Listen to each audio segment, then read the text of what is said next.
Oh shit.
Hey mom, I have a question for you. Are you here yet?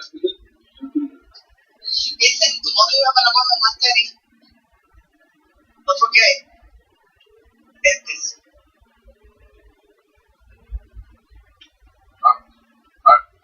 I have a question for you. Are you here yet? También de home. You miss me? Do you miss me? Yeah. Yeah. Okay, well, I'm on my way. I'm just browsing around and killing time. Okay. Okay, I'll be home. And maybe finish and go home. Right. I was trying to look for you for attendance when we go to the park, so it's hot. He helped us, those. They don't compré series. I bought those. But the one that you wear to get your water, they don't allow in other parks, so you need like this open closed handles.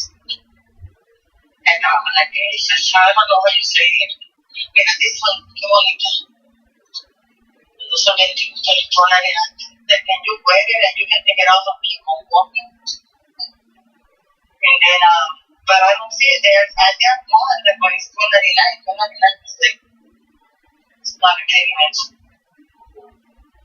You know, you need something that when you get in the water, when you go to put, when we went to Northwest Park, you can walk with the other one, but you have it like an open toe sandals, you can't walk with those. That's what I was looking for. You know, something like that so you can. But I didn't really see like what that you want. Whose fault is that? Yours. Friends are always yours, you know that. So. And why is it my fault? That's all. And If you go outside to check the mail, be sure you have your keys with you because they're not home. Many times it happened to me that it broke down and the wind blow and then what happened is I locked myself. Yeah. So you go outside, be sure you have the key and leave somewhere. Yeah. Show me the bottom. When they come there. Okay. It's in the ones that I'm going to stop. Yep. What time is it? Can you stick on top? 6. Oh, that Which makes it. yeah, so let's say go home. I didn't know it was 6 o'clock already. Yeah. And whose fault is that? Yours, but we're just getting away from stuff. No, I Yeah, didn't. but it may be. I don't even think it up.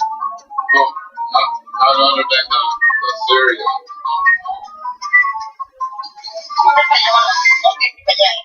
No, where's the... I don't know.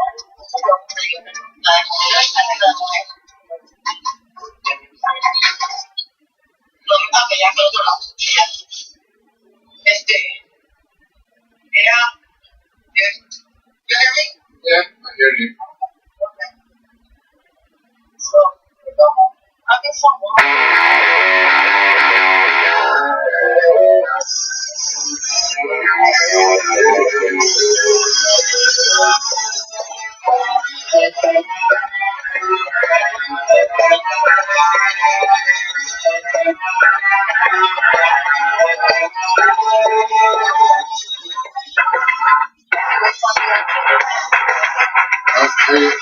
Are your legs feeling better? Alright, welcome to the Young Turks. Jake and Granick is sparing with you guys, and I've got exciting news for you guys. Yeah. T-minus 3 months until the Republican Party is, not that it's over, but that the end has begun. Okay, so I'm going to come at you with an enormous amount of facts on this program regarding that storyline. And so that is incredibly good news. And Donald Trump, more incredibly good news. These are somewhat related, but not completely related. Donald Trump is reeling, Anna. Oh, I know. Oh my God, he's on the ropes, and don't ask him if he's all right. He's hurt, dog. You don't like that. No, he don't. And it turns out the voters don't like that. Turns out he's losing everybody under the sun. Man, there's a lot of good news today. Okay, so just keeping it real on that. And as you all know, if you want to catch any part of the show anytime you want, commercial free, tyt.com/join to become a member. Home of progressives, and if you're a progressive today, I'm telling you, you're about to get 2 hours of excellent news. Yes. Later in the show, my personal favorite, a story about how Republicans are quickly abandoning the tax cut messaging in their campaigning. It's so good. Don't ask them if they're all right. They're hurt, dog. Okay, and we will talk throughout the show about America. It's on the soundboard. Okay, so watch out. The number of times I refer to that will be astronomical. I'm just giving you a warning ahead of time. All right, Casper, take it away. All right. CNN has obtained some of the audio that Michael Cohen had recorded during his discussions with Donald Trump. Now, the recent story has everything to do with a former Playboy model that Donald Trump allegedly had an affair with. And That allegation is true. That's true, yes. He had an affair with her. And the tape that we will have you listen to in just a minute will prove just that. But this particular audio has to do with Karen McDougal, again, former Playboy model who had an affair with Donald Trump. And, of course, Donald Trump had denied any involvement with her, denied any efforts to offer her money, to hush her up. So we're going to give you the details, give you some context before we toss to that audio. Just before Election Day, the Wall Street Journal had actually broken a story uncovering a secret deal with the National Enquirer to buy the silence of a former Playboy model, that's Karen McDougal, who said she had an affair with Donald Trump, and his campaign issued a denial of that. In fact, Hope Hicks specifically said, "We have no knowledge of any of this. The claim of an affair was totally untrue."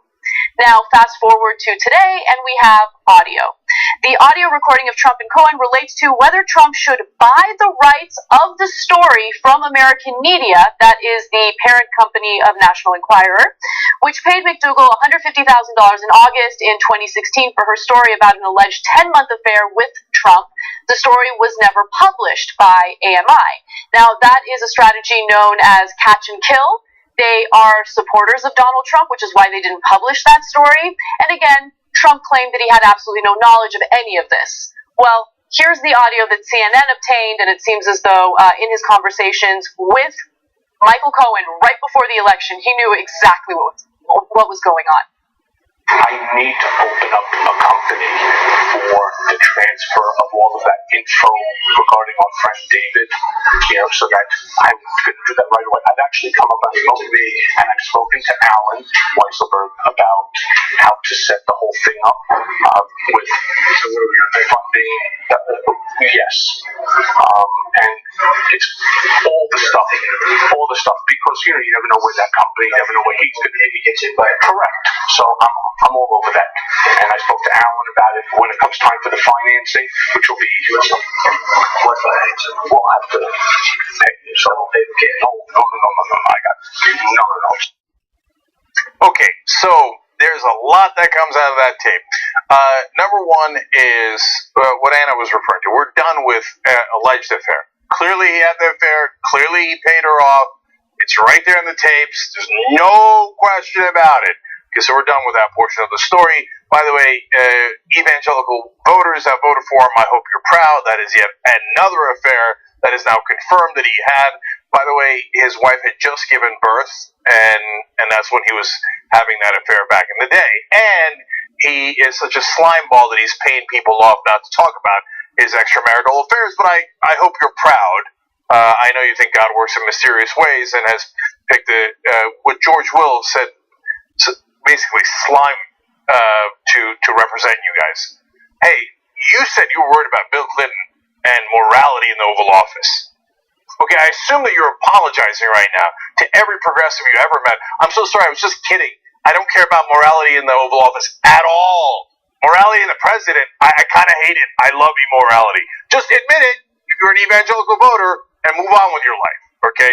You never cared about morality. It was always a lie. Okay, now, on to the parts that might or might not be illegal. So, as you see there, they're talking about payments. First, before we get to the cash or no cash, which gets to the potential maybe illegality, I love that Cohen's like, so American media, the owners of National Enquirer, paid $150,000 to catch and kill the story, as Anna pointed out, and Cohen's like, now we got to pay him back. That's kind of how it works. And Trump's like, what financing? Yeah. Well, you've done this before, but every time you bring up something that he has to pay, he's like, I don't know what you're trying to pay. Hey, I don't know what we're talking about. And then Cohen's like, we asked him to basically, he's implying we asked him to kill the story, you got to now pay him. And he's like, fine. And then we get into the question of whether it's cash or not cash. Right, exactly. I mean, Trump is notorious, and this is based on what people close to Trump have said about him. He's notorious for not wanting to pay for anything, even when, the payment would actually secure, his presidency or his election from a scandal that could, really hurt him. He doesn't care. So here, Michael Cohen, yes, you're right, is encouraging him, hey, we gotta pay AMI back. And then let's talk a little bit about the cash component of it, because there seems to be some disagreement. So Trump's camp is saying that no, Trump did not suggest financing this in cash. Michael Cohen's camp is saying that is not true. Trump wanted to finance this in cash, but Michael Cohen, as you can clearly hear in that audio, indicated that he wanted to create an organization, a company, to kind of funnel this money through, to kind of hide the payment, right? Now, that's relevant for a number of different reasons, and we'll get to that in just a second. But first, here is Rudy Giuliani responding to the audio and saying that Trump, no, he said nothing about paying in cash. I agree with you that tape is a little bit hard to hear, but I assure you that we listened to it numerous times. And the transcript makes it quite clear at the end that President Trump says, quote, don't pay with cash. Cohen then interrupts and says, no, I got it. And then you hear distinctly, if you're careful and you slow it down, check. And then Cohen followed with no, and then quickly cuts off the tape, which indicates exactly what President Dershowitz was saying, that Cohen doesn't want the rest recorded because it was too exculpatory from the point of view of the press. There's no way the president is going to be talking about setting up a corporation and then using cash, unless you're a complete idiot. And the president's not an idiot. Yeah, no, we have our answer right there. He just accidentally admitted it. I mean, there's no way you would do that unless you're a complete idiot. Check. We already know that. The president's a total complete idiot. Look, even though he's done this before, and that's why I'm telling you, people do not know or understand the depth of how stupid Donald Trump is. He's done these kind of payments before, but every time you come to him, he's like, what financing? All right, let's pay it in a suitcase full of cash. Cohen's like, no, we set up a company, we funnel the money through it so that we at least have the veneer of legality. Right? And he's like, oh, right. Okay, so that's part one. Part two, right now what Giuliani said is, we just played you the tape, and if you want, you can go back and rewind. And it is, look, in my opinion, it is not perfectly clear. Mm-hmm. When Giuliani says, he clearly says that we don't pay in cash. Trump says we don't pay in cash. That's not clear at all. No, I listened to it about 10 times, and what I heard is, we'll have to pay with cash, right? But if you say Yanni and I say Laurel, I hear you, brother. Okay, so I understand that, and if you might bring your own biases, and I might bring my own biases into it, and it is what Trump says is a little muddled. It is not perfectly clear either way. But now, let's talk about the context that gives us clues as to what people might have said. Remember, Cohen is the one who recorded it. And while he's recording it, he knows he's recording it. So he's not going to want to admit to illegal things. That's why when Trump says, in my opinion, we'll have to pay in cash, he goes, no, because he knows he's on tape. Trump doesn't know he's on tape. Mm-hmm. And so Cohen goes, no. Let's set up a company, etc. That's a great point. Yes, and nobody talks about that. Now, by the way, the tape is cut. This is not, I don't give a damn about Michael Cohen, and I have no interest in protecting him. All I want to do is find out the truth, right? And if you say you don't like Trump, you're goddamn right I don't. So I'm very clear about my perspective. But it might be that Cohen cut the tape not because the rest showed how innocent Donald Trump is. Right now, technically, Cohen hasn't even turned on Donald Trump. It's obvious he's going to, but he hasn't yet. So it's not like he's even necessarily negotiating with prosecutors yet. He hasn't been charged. Yeah, look, we don't have any confirmation that he's already working with prosecutors, but we already know that he has turned on Trump. And so Cohen's attorney is making media appearances and saying some pretty damning things about Trump. Yeah, I hear you on that. But I don't think his main thing in cutting the tape is because it would have shown that Donald Trump is innocent. I'd like you to find that tape, okay? I'd like anybody to find that tape. It doesn't exist. He might have cut off the tape because then Michael Cohen might have said things that were illegal afterwards. He might have talked with Trump about, okay, look, we can't do it in a suitcase full of cash, you knucklehead, but even if we set it up through these ghost companies, this shady business, and that's why he might have cut the tape, because it implicates him as well. But right now, the tape that is presented by Michael Cohen implicates Donald Trump. So Lanny Davis, who is the attorney for Michael Cohen, did a few media appearances, namely with Cuomo on CNN, and I thought what he had to say about utilizing cash was interesting and also accurate, so take a look. Richard Nixon couldn't spin the tape that did him in, and there's no way that Mr. Giuliani, who knows from being U.S. attorney, the only people who use cash are drug dealers and mobsters. Cash is not what you do, and it was Michael Cohen who said, no, no, no, no. So as Jake had mentioned, yeah, he said no, no, no, no, because he knew he was being recorded, which even I didn't really think about that. You're right. I see it mentioned almost nowhere else, but it's obvious that he knows he's recorded. Okay, so two things about Lanny Davis. Number one, huge Clinton supporter, so that's why Anna's right. We already know Cohen's flipped on Trump in just the lawyers that he has hired. And here's Lanny Davis, Cohen's attorney, attacking Giuliani, Trump's attorney. So they are obviously fighting. There's no question about that. Number two, Trump, but this is based on stories that we have done and we've shared with you guys, whether it was using, undocumented immigrants for his jobs, whether he was using the same attorneys as mobsters, and associations with those same mobsters, etc. What appears on its face to be money laundering involving the Russians for decades, I think Donald Trump is a lifelong criminal. So that's why he thinks maybe I should pay it in cash. Like, no rational human being doing a business deal in today's environment would be like, hey, maybe I should go to the bank and withdraw $150,000 in cash. No one in their right mind does that unless they're doing some sort of criminal activity. Mm-hmm. But again, you could listen to that tape and think he's saying that, no, we're not going to do it in cash. But what you cannot conclude is, they didn't buy off Susan McDougal's silence, because they clearly did. Karen McDougal. Sorry, yeah. Karen McDougal. There's so many women, though. I mean, it's hard to keep track. What did I say? Susan? You said Susan. That's funny, because that's a Whitewater person. That's hilarious. Okay. No, okay, so can we talk a little bit more about the cash versus setting up a corporation thing? Because what I'm curious about is, look, yes, you're right that, the mobsters usually use the tactic of using cash to pay people off, but whether he's using cash or setting up this corporation isn't paying off someone in a way or paying a media organization to catch and kill a story. Isn't that some sort of violation of campaign laws, any type of law? I mean, it just seems so shady. Yeah, so it totally depends. So if you had a relationship and you don't want your wife to find out about it, and you just want to pay the person $150,000 not to talk, my guess is that is not illegal. Okay.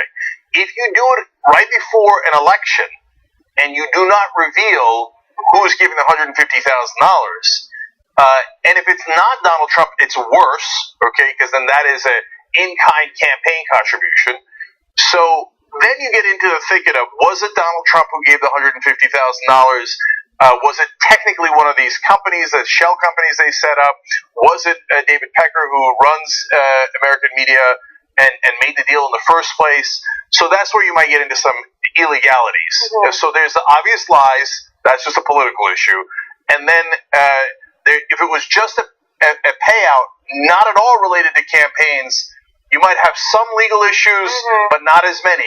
Since it's right in the middle of a campaign, you have a lot more legal issues, and that's what they're going to have to sort out. Exactly. So that is an interpretation that I've heard, and I'm always curious to see how conservatives are responding to all this stuff, because you've heard excuse after excuse in terms of what Trump has done, how he's done it. It seems as though he's gotten away with pretty much everything. However, Judge Napolitano has been openly critical of Trump, and he was also asked about the legality of this whole situation involving Karen McDougal. So I want to go to Napolitano's analysis of this. This is video 5, so I'm skipping ahead. Let's take a look at what he had to say. There doesn't appear to be the indication of any crime, but I think that's the wrong analysis. There is an indication of a fraud, and the significance of that is, if the client and the lawyer discuss the commission of a crime or discuss the commission of a fraud, there is no attorney-client privilege in that conversation, meaning the tape can be used by anybody who can get their hands on it for any purposes. Which would include McDougal if she's suing the president, which would include Bob Mueller if he's investigating the president. Now, what's the fraud? The conversation is about paying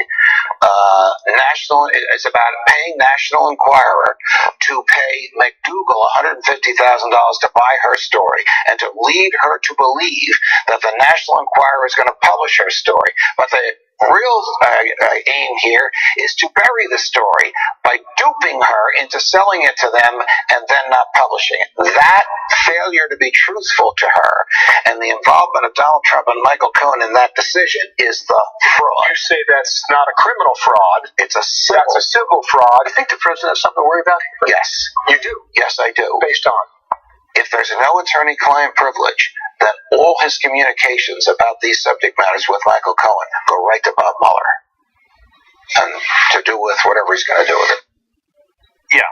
So let me fill that out just a little bit more because those are great points. I keep giving credit to Napolitano on Fox News, but he's earned it. He's being honest. Mm-hmm. So she could bring a civil suit saying, "Hey, American media told me they were going to publish the story." On top of that, they said that I was going to get a column and I was going to be on the cover over and over again, and that was part of what they were paying me for. And you can tell if they were honest or not. One, we have the tapes; it's already done, right? We already know that the whole thing was a scheme to cover it up. But number two, they never published any columns. They never put her on the cover. They never did any of the things that they said. So it's an excellent case to bring a civil lawsuit, and in this case they do civil fraud, which is clear on the tape no matter what you think he said about cash, in which case all this is admissible. Now, the thing is, it probably would have gotten in anyway, but Rudy Giuliani and Trump are such morons that they waived their attorney-client privilege on these tapes. Yes. And I was thinking, even at this late juncture, I thought, do they know something I don't know? Like, I wonder why they did that. No, the answer is simpler. They're dumb. How do I know that? Because today Giuliani came out and said, we meant attorney-client privilege. Oh, you schmuck. Oh, you're so stupid.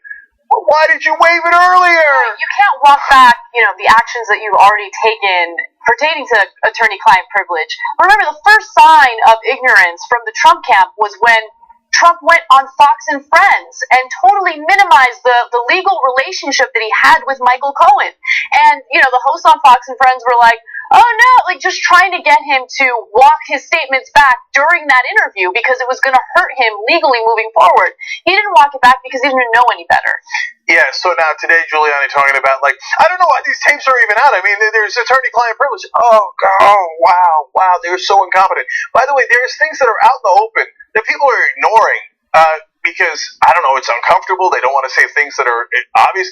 Anyway, all the professional lawyers, almost all the professional lawyers that Donald Trump had, have already left the building. That's why he's with clowns like Rudy Giuliani, who are mainly political actors, right? And apparently buffoonish ones. The fact that several of his high-profile actual professional attorneys have quit is amazing. If you're defending the President of the United States, that's a career-building, career-defining case. You don't voluntarily walk out of that unless your hair is on fire and you're like, this guy is both a total moron and totally guilty. I gotta get out of here. Right. So they've all left the building. That leaves Giuliani and him going, I waived the privilege. I meant privilege. Oh no. Okay, total clown show. So what is the response from Donald Trump? He has decided to attack Michael Cohen on Twitter. So let's read a few of those tweets right now. He said, what kind of lawyer would tape a client? So sad. Is this a first? Never heard of it before. Why was the tape so abruptly terminated? And then in parentheses, cut. We know what terminated means, you idiot. Well, I was presumably saying positive things. I hear there are other clients and many reporters that are taped. Can this be so? Too bad. So look, remember, prosecutors raided Cohen's property. They've obtained all of this audio, I believe 12 tapes in total. So whether it's edited or not, we'll find the truth in the end. And so I'm curious to see how this all plays out. But so far, it's not looking good for Trump. I mean, just based on that tweet, you're right. He is just shaking in his boots. and doesn't know what to do. I mean, he's not even really responding to the contents of that audio. He's doing character assassination against Michael Cohen. So let me tell you why he's so scared. In 1 second, I have to note before I get to that. One, we just got used to a president who writes tweets saying, "So sad, too bad." You're so right. Like, what? He's Okay. normalized that. He's normalized being a total child of food. Anyway, when he said what kind of a lawyer would tape a client, a lot of people have already said this. I'm not the first to say it, but like the kind of client who doesn't trust, kind of lawyer that doesn't trust their client, and knows their client is both a criminal and will turn on him at some point. That's kind of the situation we're in. So finally, why is Trump so panicked? If it's civil fraud, and he's probably not going to get brought up on charges. Like I said, there might be some campaign finance violations. No, he's worried about the 11 other tapes. This is the first tape. This is like an appetizer at one of those French restaurants where they bring you like this tiny little appetizer and they're like, enjoy. Hey, no, you're about to get a 7-course meal, or apparently a 12-course meal. There's 12 tapes. The others are much worse. We haven't yet hit Richard. I don't know if she's in the tapes, but that's the former Playboy model who they say Donald Trump didn't sleep with. Oh, that's when they serve you the bitter greens. Yeah, apparently I don't know French restaurants well enough. But okay, but I will tell you this. If Richard is on the tapes, that's the one they say, no, Trump didn't sleep with her. Brody, his finance guy, slept with her and didn't pay her $150,000 or $130,000, paid her $1.6 million. She happened to get an abortion. But that's not necessarily connected. Unless it's in the tapes. Yeah, look, I don't know. We'll see. Yeah. Or, by the way, 100 other criminal things that Donald Trump has done. So, this is the tip of the iceberg. I can't wait for the iceberg. Well, I want to leave you with this. For people like Cenk who have heard these audio tapes and who have read these stories and are starting to be swayed by this content, Donald Trump has a message for you. He said this, quote, "What you're seeing and what you're reading is not what's happening." I mean, that is the defining quote of Donald Trump. Okay. But Don't believe your lying eyes. Yeah. I'm glad you reminded me, because there's one more tape that we got. And it just has a very simple message. On it, it says, America! And I heard Donald Trump was backing into it as he was saying it. America! By the way, if you don't know Jason Spencer, that guy that Sacha Baron Cohen punked, quit today. He resigned. And I heard in his resignation speech, he just had one word. America! Just having fun, folks. Donald. Anyway, we'll see. All right. We got to take a break. When we come back, what the White House is doing to avoid any transparency of Trump's interactions with foreign leaders.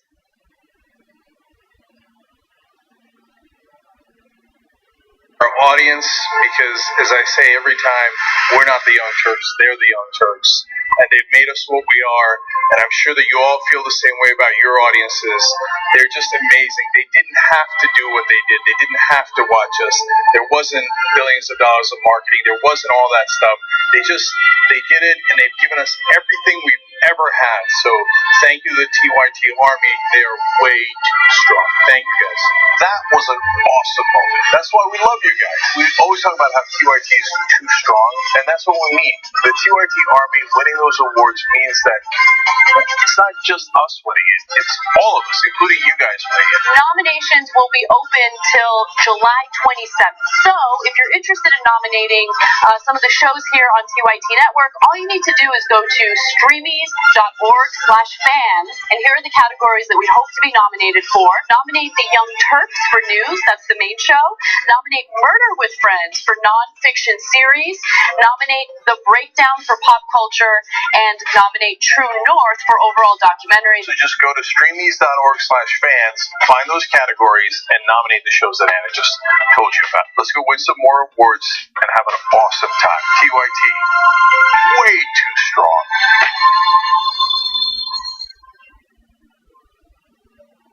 I'm Cenk Uygur. I'm Cenk Uygur. Of the Young Turks. Of the Young Turks. We're here at Occupy Oakland. Yesterday, there were peaceful marches from City Hall to the port. Young Turks were lucky enough to go to a campaign rally for Bernie Sanders. Bernie Sanders is the candidate Barack Obama pretended to be in 2007. However, the protest did turn ugly during the nighttime when a group of anarchists tended to occupy vacant buildings. You see graffiti all over the place. There was a bonfire in the middle of the street. It's totally Young Turks' fourth day on Occupy Wall Street. So we just did a tour of the whole Occupy Wall Street. Tom Bell slides down here. The protests are gaining some traction. All right, I'll watch the show. Man, and I'm actually first you have to stumble, you have to fall a few times. Show me what democracy looks like. And all of a sudden, everybody feels home. Hi, nice to meet you.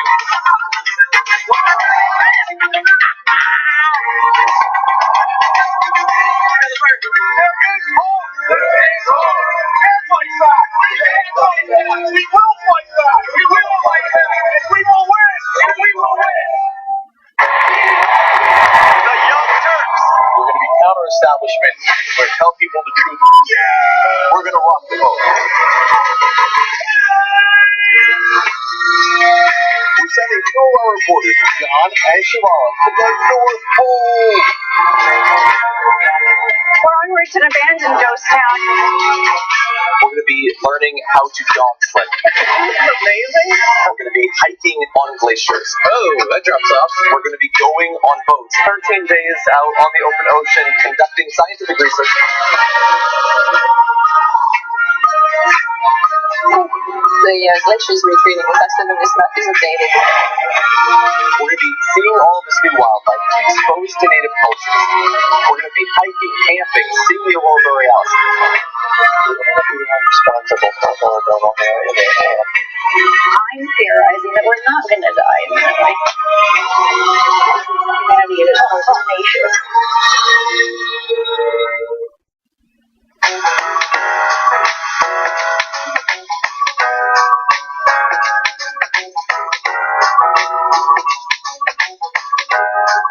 All right, back on the Young Turks. Lots of comments.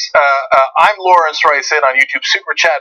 It could also be cash, meaning paid off rather than financing with a loan, like Cohen did with Stormy Daniels. Fair point. I wanted to make sure that you guys heard that. Santa Marina writes in, any update on the Android app? Getting tired / scared of sneaking on my boss's iPad. # Team Android.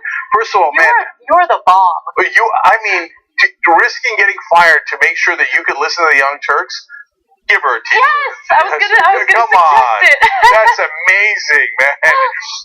So thank you, Sandra. Of course, shop DYT.com for merchandise, but Sandra, you'll get one for free. Lots of people saying nice things about Anna. I'll read those real quick. Eva P says, Anna's makeup is so beautiful today. Much love. Oh, thank you. Kellen Whitaker says, Anna looks so great in purple. This is all YouTube Super Chat. Got a couple tweets coming up for you, too. Last one from the Super Chat. Erica DuPont says, my little 8-year-old TYT soldier, Alina, got her first TYT shirt, and she's ecstatic. She can't wait to show everyone and, quote, roast Trump. Yeah. She put a pic on Twitter to show her favorite hosts, Jank, Anna, and JR. Okay. And JR is back, and JR made a great point during the break about Donald Trump's cash. Who asked about paying in cash in any transaction? Right. Like, how did that topic even come up? Right. Like, even if he said don't pay in cash, why? Do you normally pay in cash? Yeah. Right. Like, and I was talking to him during the break, real quick. I was saying, if I talked to anyone at the Young Turks, or somebody said, hey, we got a deal with an advertiser or somebody, and I said, don't pay in cash, you'd be like, what? Why the hell would we pay in cash? Right? So obviously they do shady things all the time over there. And then two comments that are great from Twitter. The 4got10 arm writes in, pretty sure the reason Cohen was recording Trump wasn't to have leverage over Trump, but to have a vocal order from Trump telling him to spend the money. Trump has a long history of not paying people back, so Cohen may have been ensuring his payment. Great point. Oh, that is a great point. Also, I mean, think about it. I mean, different scenarios, obviously, but remember when Comey had all those interactions with Trump and then immediately wrote memos, which he then, leaked. I mean, why did he do that? It was because he knew that there was a possibility that things would blow up and Trump would lie about those interactions. Yeah. And I feel like, that could have been a motivating factor for Michael Cohen as well. Yeah, and you know what? You also get a T-shirt, because that's a good point we hadn't thought of. So bless your heart. Thank you for being part of this show. I love it. So last one, Johnny, I can't read your Twitter handle. You got to change it, okay? Because you're making good points, but I can't read your Twitter handle. Anyway, between the main show, post-game, no-filter, old school, the breakdown, and Rebel headquarters, I've almost completely stopped watching mainstream media. Being a member is worth every penny. Thank you, TYT, for all the amazing content. Ooh. Thank you, Johnny. And TYT.com/join. Look, you get it's basically a progressive Netflix. You get all the progressive shows you could want, both podcast and video, okay? And now the price is incredibly low. So you can go do it right now, and you get to support progressives. Look, if we don't do it, who's going to support a Bernie Sanders-style candidate in 2020? Who's going to do it? Who's going to support all those progressive candidates in 2018? Did you see anybody else doing it? Did you see anybody else interviewing all of them, doing all those videos? Nope.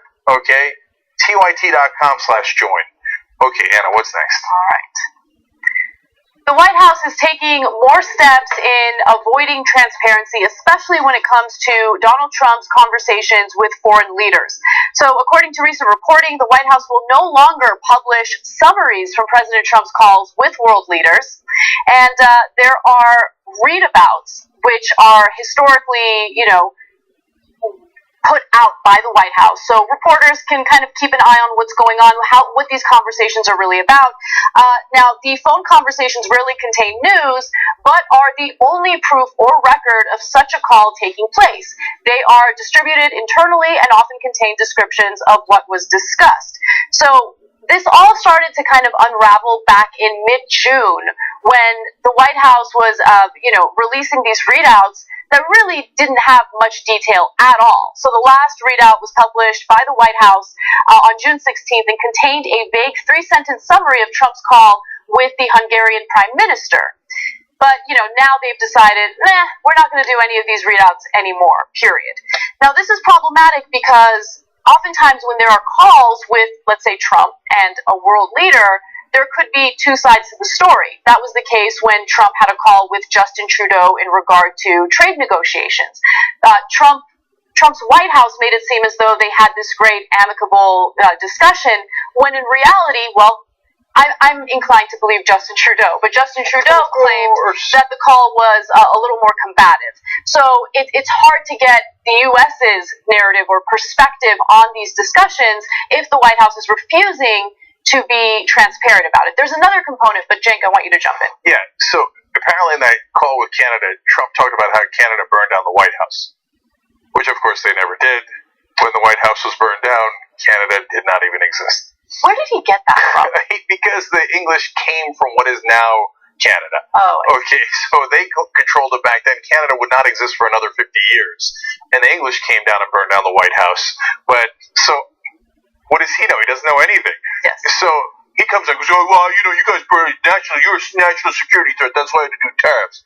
And Trudeau's like, national security threat? So, remember when you burned down the White House? And Trudeau's like, no, I don't remember that because that didn't happen. Anyway, but that goes to the heart of the story, which is he doesn't want you to have the transcript or even summaries, because then it would show that he's lying. There is absolutely no pushback from Republican lawmakers about this story. None. Zero. There's absolutely no Republican pushback about Trump's, executive power, how he flexes executive power, how he issues executive orders. I mean, there was so much controversy about Obama using executive actions. They thought that it was just the wrong way to go about things. But Trump has been doing things unilaterally. No pushback from Republicans. But to be fair, Anna, I'm not sure that the Republicans would have been hypocritical about other things, like Trump's affairs and payoffs to his mistresses. If Obama had multiple affairs while his wife had just given birth and was paying people off during campaigns, I'm sure the Republicans would have let it slide. Oh, yeah, definitely. I mean, and then, of course, the Supreme Court issue where they're trying to rush Brett Kavanaugh's confirmation when they did the exact opposite when it came to Merrick Garland because it was an election year. Anyway, the list goes on and on. But there's another part of this that I really want to discuss because it's just incredible how the White House also tries to alter transcripts and omit certain things that make Donald Trump look bad. So, for instance, when Donald Trump had his joint press conference in Helsinki with Vladimir Putin was asked whether or not he wanted Trump to win the election. Here is the video. Do you want President Trump to win the election? And did you direct any of your officials to help him do that? Да, я хотел, чтобы он выиграл. Yes, I did. Yes, I did. Because he talked about bringing the U.S.-Russia relationship back to normal. Well, the White House has has basically taken out that interaction from the official White House transcripts. Okay, it goes to the heart of who Donald Trump is, both a liar and stupid. We already saw it. The whole world saw it. We all have it on tape. So he's like, no, I got it. You just, when Putin said he wanted me to win, you just take it out of the transcript. No, I know. I know that we've all seen it, and maybe I'm wrong, but tell me what you think about this perspective. I don't think it's about convincing Americans about what's really going on today. I think it's about basically taking hold and controlling the narrative for history, like for U.S. history in the future, right? No. So if it's not in the official, White House transcripts, did it really happen? Sure, there'll be video of it, but who knows? I just feel like it's an attempt to whitewash everything. I hear you, Anna, and it's a great point. A lot of people have already called it Orwellian because it is. The government says, do not listen to your ears and do not believe your eyes. So bow your head. Okay, and it's also the technical definition of politically correct. Both the Soviets and the Nazis would say, yes, that is technically correct, but it is not politically correct. So you should strike that from the record, and they would not allow you to use certain language, etc. So in this case, they go, well, it is obviously factually correct that Putin said that, but it is not politically correct that he said that. So remove it from the transcript. But it's such a ham-handed, is it ham-handed or fisted? Either way, ham-fisted way of doing that, right? Because it's not 1948. It's not, it's not the old days where the government just wipes it off and no one knows. Maybe some guy wrote it in a newspaper, you could easily deny it. It's the year 2018. We all see it. We all already saw it.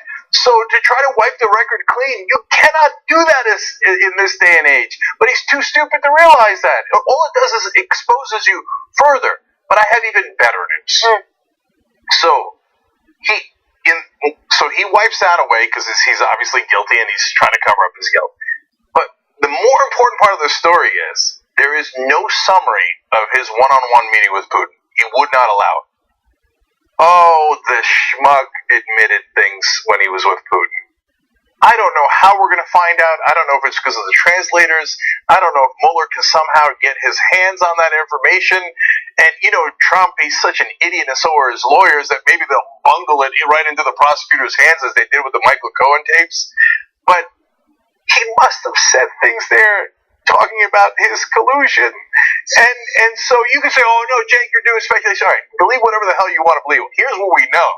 Trump's like, no, don't let anybody find out even a summary of what I said to Putin. So he must have said things that were, if you're a logical person who would show that he's guilty, of course, and he's so stupid, I told you can't cover it up. He'd probably go in there and go, Vlad, what do you need me to do next? Don't worry, just me and you in this room. So there are some updates to this whole story. If you could recall, even though it was a terrible idea, Donald Trump had invited Vladimir Putin to the White House. They were supposed to meet in Washington, D.C. And it has just been reported today that the White House has decided to postpone that meeting until after the midterm elections, likely in 2019.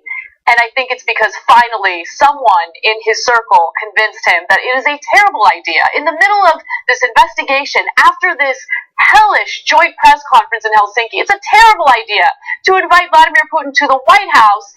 And look, it's not necessarily a terrible idea to invite Vladimir Putin for a discussion, right? In any other context, I'd be fine with that.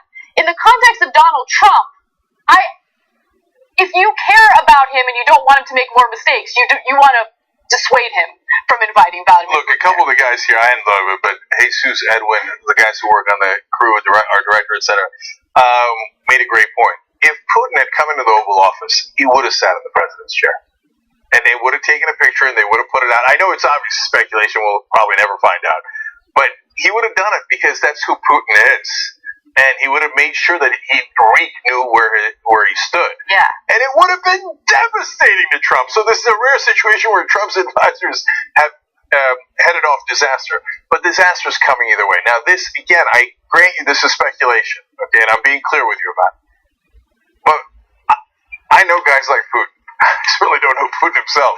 But he has that smirk on his face throughout that entire press conference where he's pulling the strings on Trump and getting Trump to say, I don't know why it would have been the Russians. It was probably not. It was our intelligence is stupid and weak, right? Yep. Russia is strong, right? Mm-hmm. So during that press conference, he's got that smirk on his face. And then they ask him the thing that we were just telling you about. Did you want Trump to win? And he's like, of course I did. Now, you don't admit that if you're trying to cover things up. My guess is he will milk Trump for everything that he could possibly get out of him, see if he can destroy the NATO alliance, etc., etc. And then when he's done with Trump, he's going to release the compromat anyway. Because that's who Putin is. He's a bad guy. And he revels in his power. And he revels in destroying things. And even if you say, hey, Jake, you're trying to psychoanalyze Putin, okay, fair. But remember that Putin, the other objective he had was chaos in America. And if you want chaos, at the end, you'd release the beat tape anyway. Okay, so, tick, tick, tick, tick, tick, tick, tick, tick. Listen, I think Ben Mankiewicz is right when he says a picture is not necessarily worth 1,000 words. But with that said, to Jake's point, take a look at this. I mean, that smirk, you're right, he had that smirk throughout the entire summit. I love the bowing posture of Trump even more, but the smirk does add a nice little touch to it, like, now, what did I tell you, Reek? Yes, sir, America's at fault, not Russia. I'm so sorry for America, sir. Oh, my God, that, again, I know we're overanalyzing it. It's just one snapshot in time. No, let's be clear, the picture means nothing. I just think it's funny and entertaining. I agreed. Yeah. But that, unfortunately, if we are right, is the picture of their relationship. Yeah. Okay, let's talk economy because there's a lot going on and I can't wait to discuss it. So, Donald Trump's tariffs have been absolutely disastrous for various industries throughout the United States, but particularly for farmers. And so, Trump is doing what he typically does. When he's in trouble and when he's getting called out for a failed policy or a bad behavior, he doubles down. And that's exactly what's happening today. In fact, he is responding to Republican lawmakers who have been criticizing him and these tariffs. And of course, he did so in the form of a tweet because that's what Trump typically does. He says, every time I see a weak politician asking to stop trade talks or the use of tariffs to counter unfair tariffs, I wonder, what can they be thinking? Are we just going to continue and let our farmers and country get ripped off? Lost $817 billion on trade last year, no weakness. Now, the farmers themselves are deeply unhappy with what's going on with these tariffs because they are concerned about destroying trade relations and contracts that they took years to establish. They're worried that it's not just the financial downfall that they'll experience this year, but a financial downfall that will extend for years to come. And so, Trump's response to that was, all right, we're going to give you some money. But farmers aren't happy about that, and we will get to that later. Now, Donald Trump also claims that negotiations are going really well. Be cool, the end result will be worth it. And he also says they are being vicious, meaning China, in what will be their failed attempt.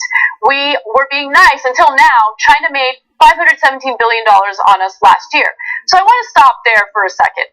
First off, I acknowledge that China has made a terrible mistake in allowing the United States to owe its country $1.18 trillion.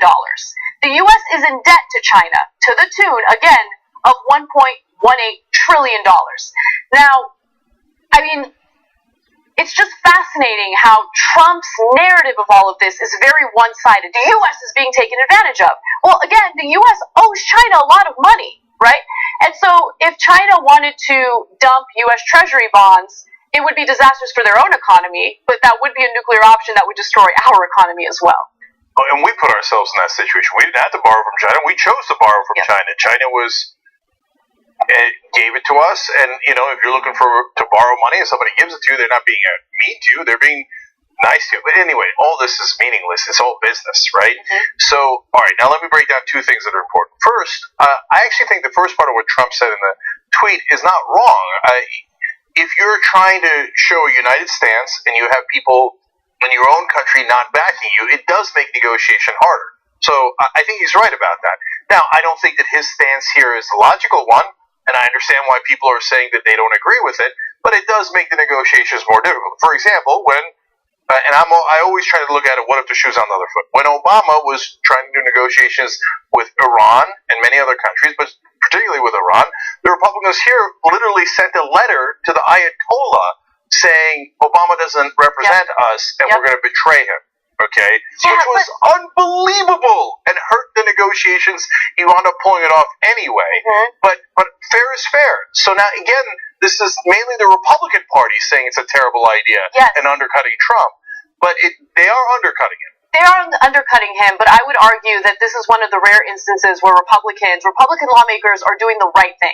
Now, are there instances where trade negotiations make sense, threatening other countries with tariffs makes sense?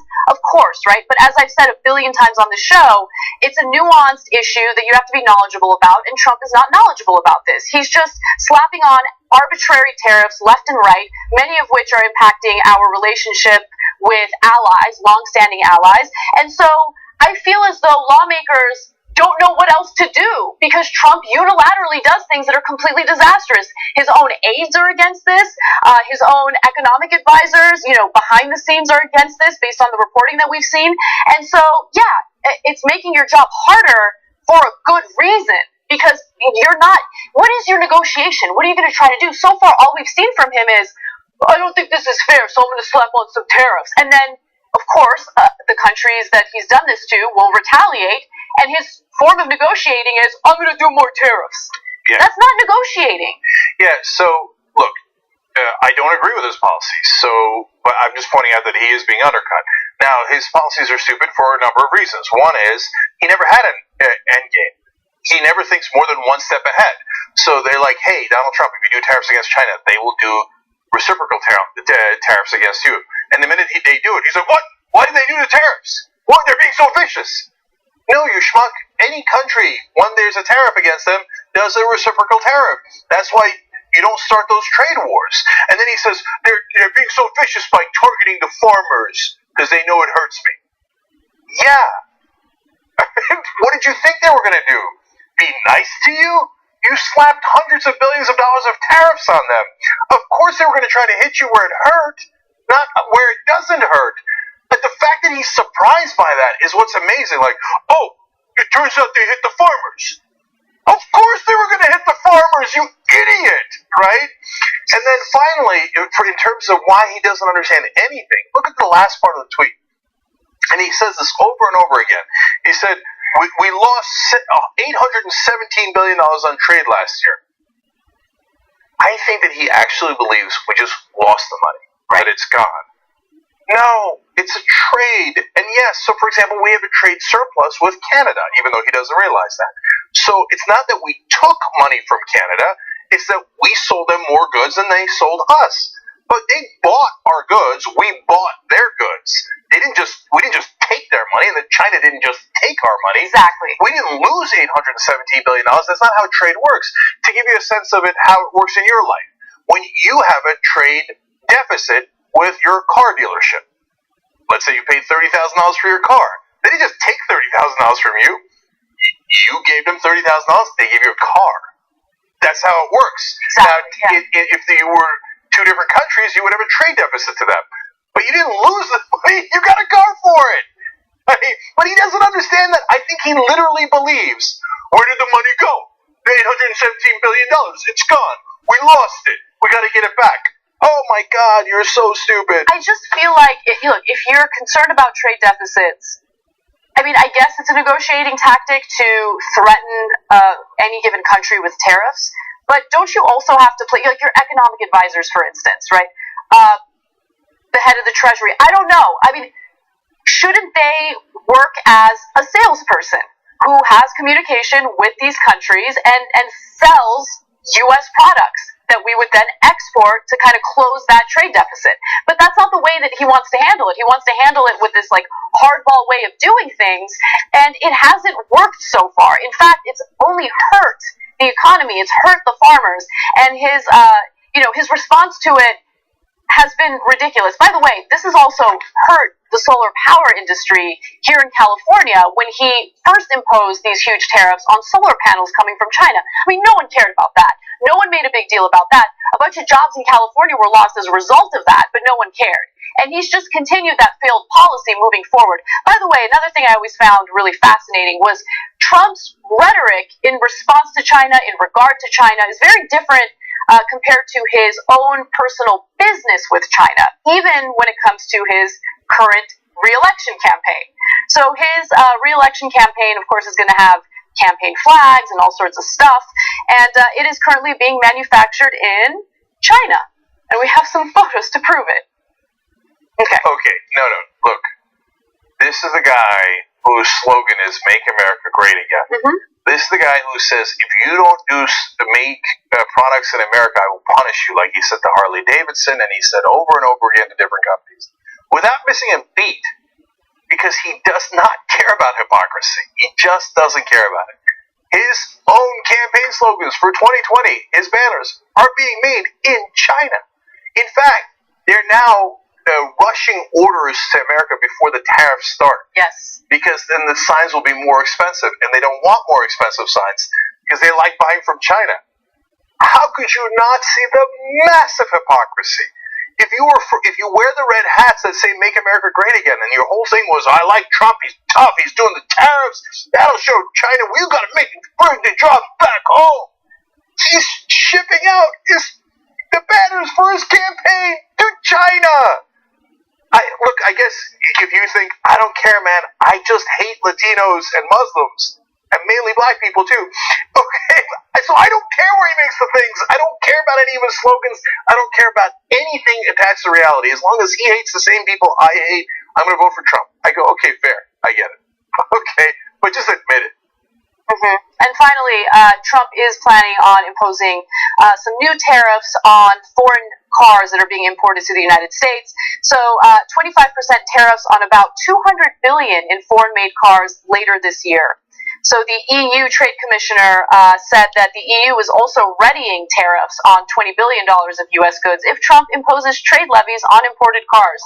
So it just keeps devolving and getting worse. I'm sure that once they do that, Trump will be shocked all over again. Why are the Europeans being so vicious to us? I thought we just get to do it to them. What? I didn't know they get to do it to us. All right, we got to take a break, guys. We got so much more, and I've got the amazing news for you guys. Look, Trump's a ticking time bomb. We've covered some of that right now, but wait till you see the polling and the information on how badly they're losing. The Republican Party, they might be on their deathbed. They don't even know it. We'll talk about that when we come back. We talk about TYT Army being so strong. Usually they help us run our show. Now they're going to help us run the country. It's time that we reclaim democracy for the people. We had a huge victory for Wolfpack. When Lincoln said this was a country by, of, and for, he said of the people, not of corporations. Our representatives don't represent us. Whoa! Democracy! United! We are! We are! Too strong! There's thousands of volunteers, and you can be among them. With Wolfpack, the mission is so clear. Money is killing our democracy. 96% of Americans want it. When you get the power back, oh, that feels good. This is just the beginning. Go get them, man. Up and at them. Knock, knock. We're coming for them! Wolf-pack.com. Patience. It's a virtue. They think you can put me in a box. But you can't stifle a revolution. Cenk Uygur, you started something. An idea. The truth and honesty matter above all else. And the people love you for it. And for a while, So did I. We could have stood united, a political force of reckoning upon our foes, the hypocrites, the phonies, the unjust. But you put me in this box. Jack, no, you began without me. You began without me. God as my witness. I will be the one to finish it.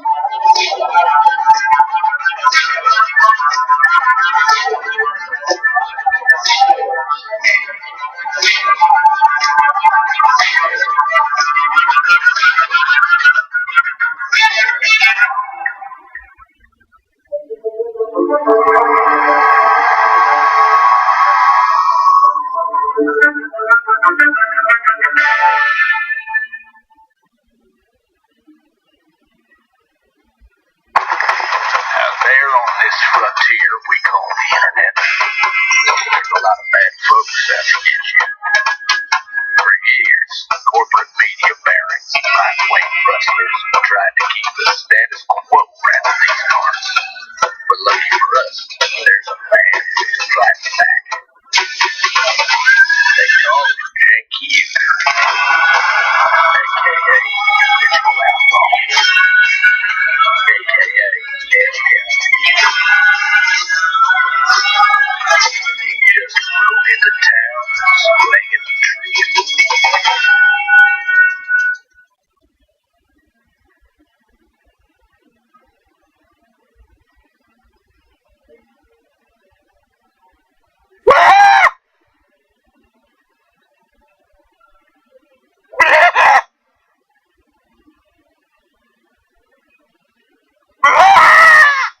Mayweather will knock out Pacquiao. Floyd beats his wife.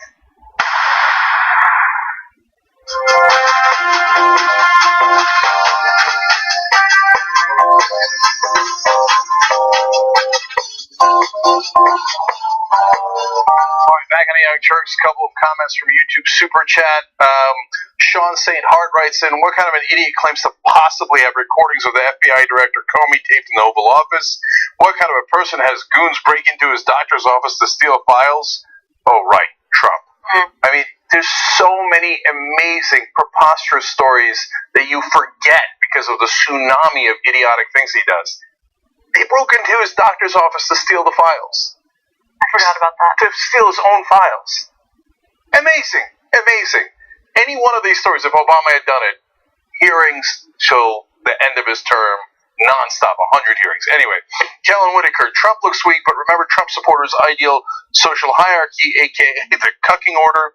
It goes Trump, Trump supporters, then brown people, etc., and the bottom positions are far more important than the topmost ones. Great point, Kellen, because they don't care that he's cucked to Putin, they don't care any of that, right? They think, yeah, am I still above brown people? Good, check, mission accomplished, right?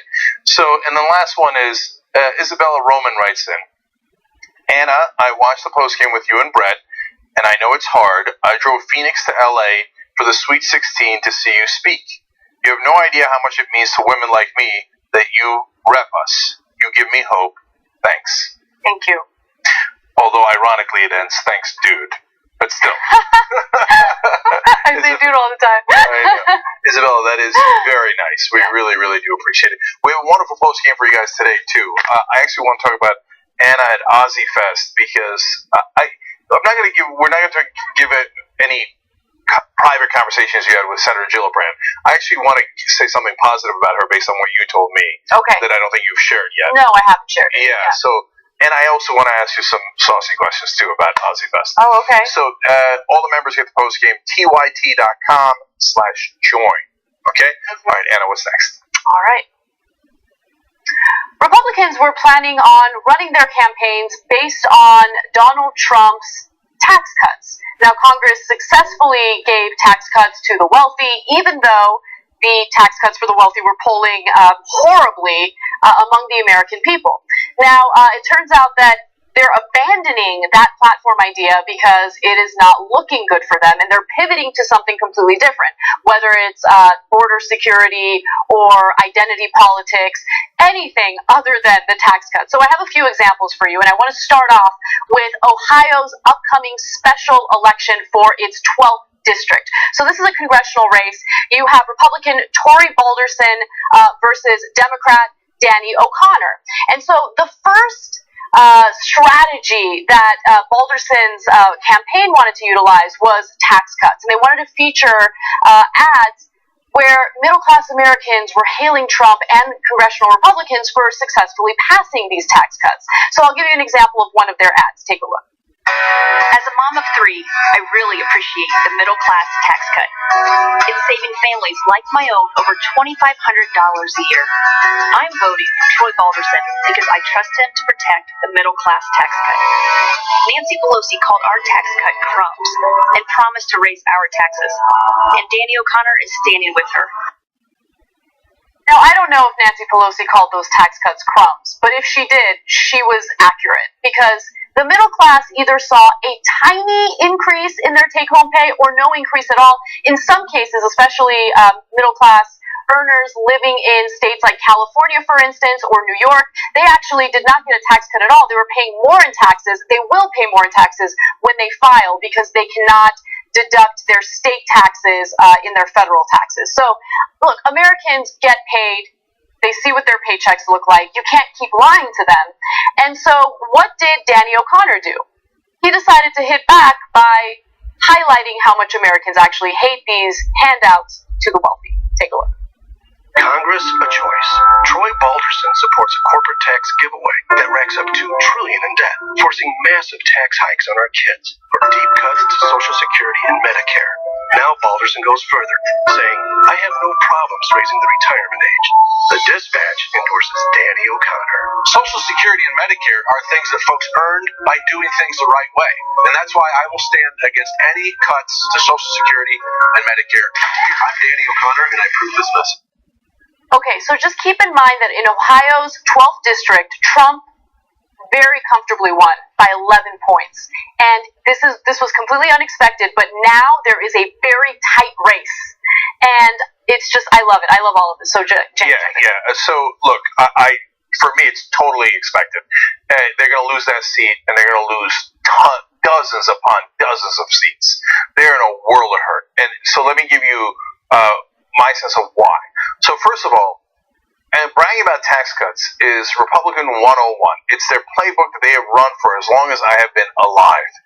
Now, in Conor Lamb's race in Pennsylvania, Trump had won that seat by 20 points. Mm-hmm. They lost. Now, we go on with our lives as if that's not a harbinger of things to come, but it is. We go on as if these are not big deals when a Democratic socialist won in the middle of Virginia against one of the Republican leaders in the state, in the middle of Virginia, and not Ocasio-Cortez, who ran on, if you ask me, the heart of her campaign was really solidly progressive things like Medicare for all and higher wages. The guy in Virginia was real Democratic socialist, no joke, okay? And I'm not, look, it's not a thing against Ocasio-Cortez at all. I align with her positions much more. But these are massive swings. They're happening all across the country, and we're pretending like it's not happening. It is, right? So an 11-point lead, gone. But look, they're withdrawing their ads about tax cuts. You know why they do that? Because they have internal polling. And the polling is showing, get those ads off the air. Yes. Not only are they not working and it's a waste of money, it's counterproductive. Same thing happened in the Conor Lamb race in Pennsylvania. They ran a whole bunch of ads like, tax cuts for the rich, isn't it great? Of course, they don't say rich. They say, tax cuts for you, isn't it great? And people are like, yeah, I just saw my paycheck. No, not great. And remember, that tax cut for the wealthy was immediately followed with people like Paul Ryan going in the media and talking about how they needed to cut entitlements. And Americans aren't stupid. They think they are. You know, they say entitlements and they think Americans are idiots. They're just going to think, oh, these are handouts. We don't like handouts. But no, people know that when you say entitlements, you're talking about Social Security, you're talking about Medicare, and those are popular programs. And they're not buying your complete BS anymore. They're so out of ideas, guys, that they are now running positive ads. Republicans never run positive ads. You only run positive ads if you're screwed and none of your negative ads are working. I'm keeping it real with you guys. Okay? Look, that's politics. I've been covering this for well over 20 years. Republicans never run positive ads. But they have all this money that they raise from corporate interests, and none of their ads are working.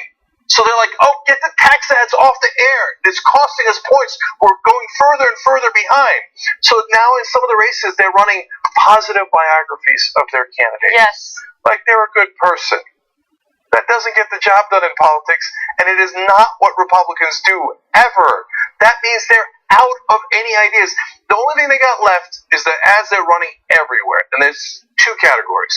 Scary brown people are coming into the country, and we're going to crush them, and the Democrats would let all the brown people into the country. Okay, now that will motivate some of your base, and I know why you're running those. But that isn't going to win you an election, man. You need independent voters. And I've seen the polling. The polling indicates that actually the overwhelming majority of people, including the independents, want a pathway to citizenship. So I know you're trying to scare the crap out of them, but it's a really, really old playbook in that sense.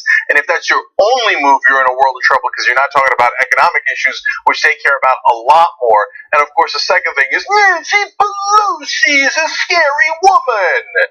And they think that it's because Americans think she's really too liberal.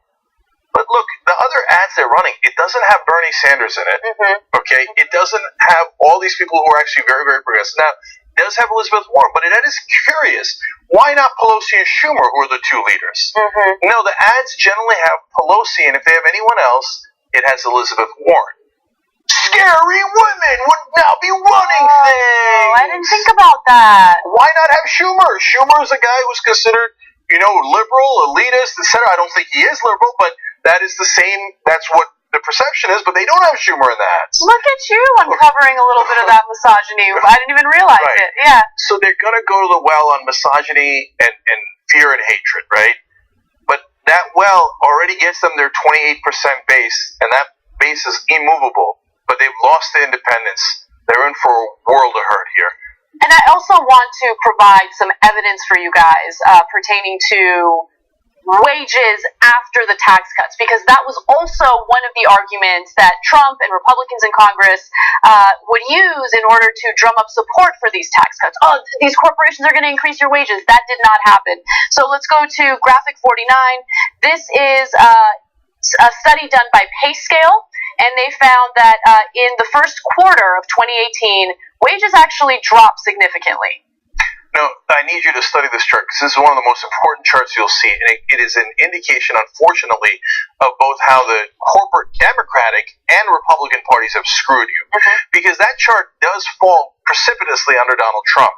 But the numbers have been bad throughout. If you notice, the good numbers are at negative 7.5% wage growth. Exactly. Negative 7.5%.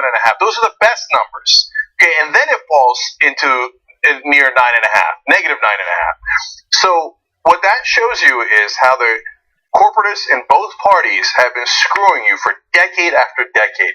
That's part of why America voted for Trump over Hillary Clinton, because they don't know that chart in particular, but they feel it in their gut.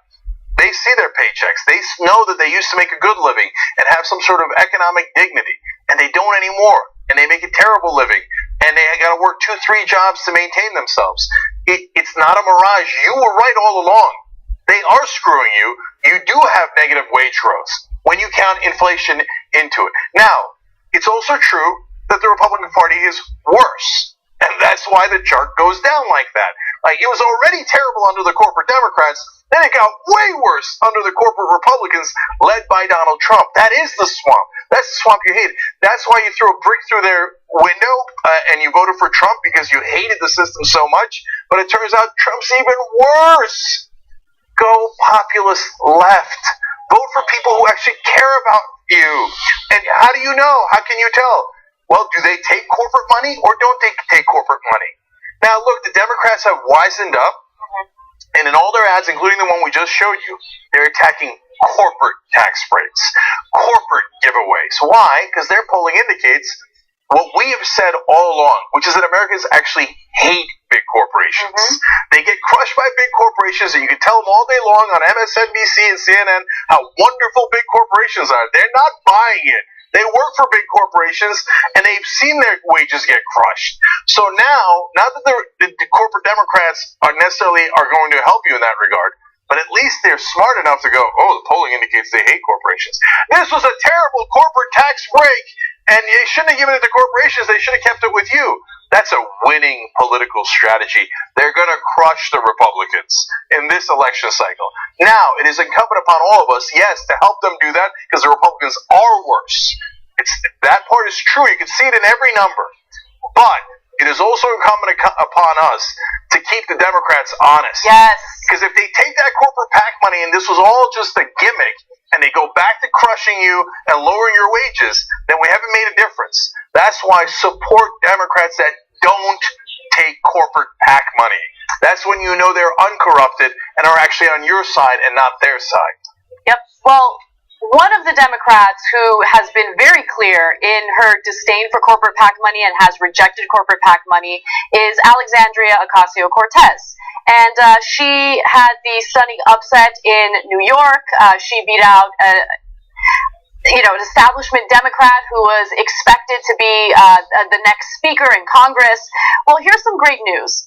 Turns out that Republicans, conservatives, they're incredibly afraid of her, and they can't stop fear-mongering about her. And recently there was a video that went viral on Facebook featuring a woman named Ali Stuckey, someone who I had debated on HLN about democratic socialism.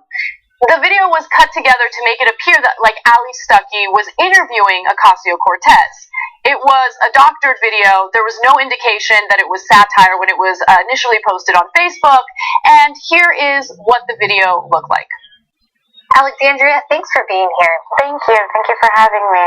Do you have any experience that qualifies you for this job? I was growing up during the Clinton era. And then basically when I was in middle school, 9/11 happened. Do you have any knowledge whatsoever about how our political system works? Yikes.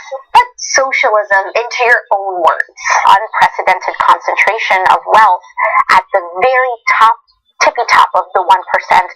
Wow, I'm kind of surprised to hear you admit that. It sounds like what's going on in socialist Venezuela. What do you think about what's going on in Venezuela? Just an increasing crisis of humanitarian condition. And to me, it would just be completely unacceptable if that happened on our shores. Well, couldn't that happen here if we adopted socialism? It's hard to say what direction that takes. I am not the expert on geopolitics. Didn't you major in international relations in college? Middle Eastern politics is not exactly what's at my kitchen table every night. Venezuela is not in the Middle East. I may not use the right words. Well, this has been enlightening. Thank you so much for coming on. So that video was viewed 1 million times by people on Facebook. And as I mentioned, it previously had no indication that it was satire, and you can tell by the viewers' reactions in the comment sections. A lot of people actually, it's amazing, but genuinely believe that that was a real interview. Later, after receiving backlash, they titled it appropriately and mentioned that it was satire. But the clips of Alexandria Ocasio-Cortez were from her interview with PBS's Firing Line.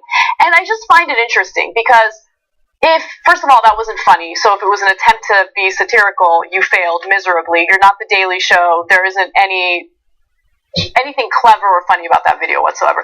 But more importantly, here's what you do when you come across political ideas or a political ideology that you disagree with. You fight ideas with ideas, right? You fight with evidence, with data, statistics, and you make your point. Ali Stuckey is really bad at doing that. And so an easy way of doing this is to just defame someone and try to write them off as an idiot who doesn't know what she's talking about. The only idiot here is the person who's unwilling to have a real debate about what democratic socialism is. So yeah, so no, there's more idiots. It's their viewers, and I'll tell you why they did it. So they described the video initially as Stuckey grilling Ocasio-Cortez about her quote socialist agenda, knowledge of government, or lack thereof.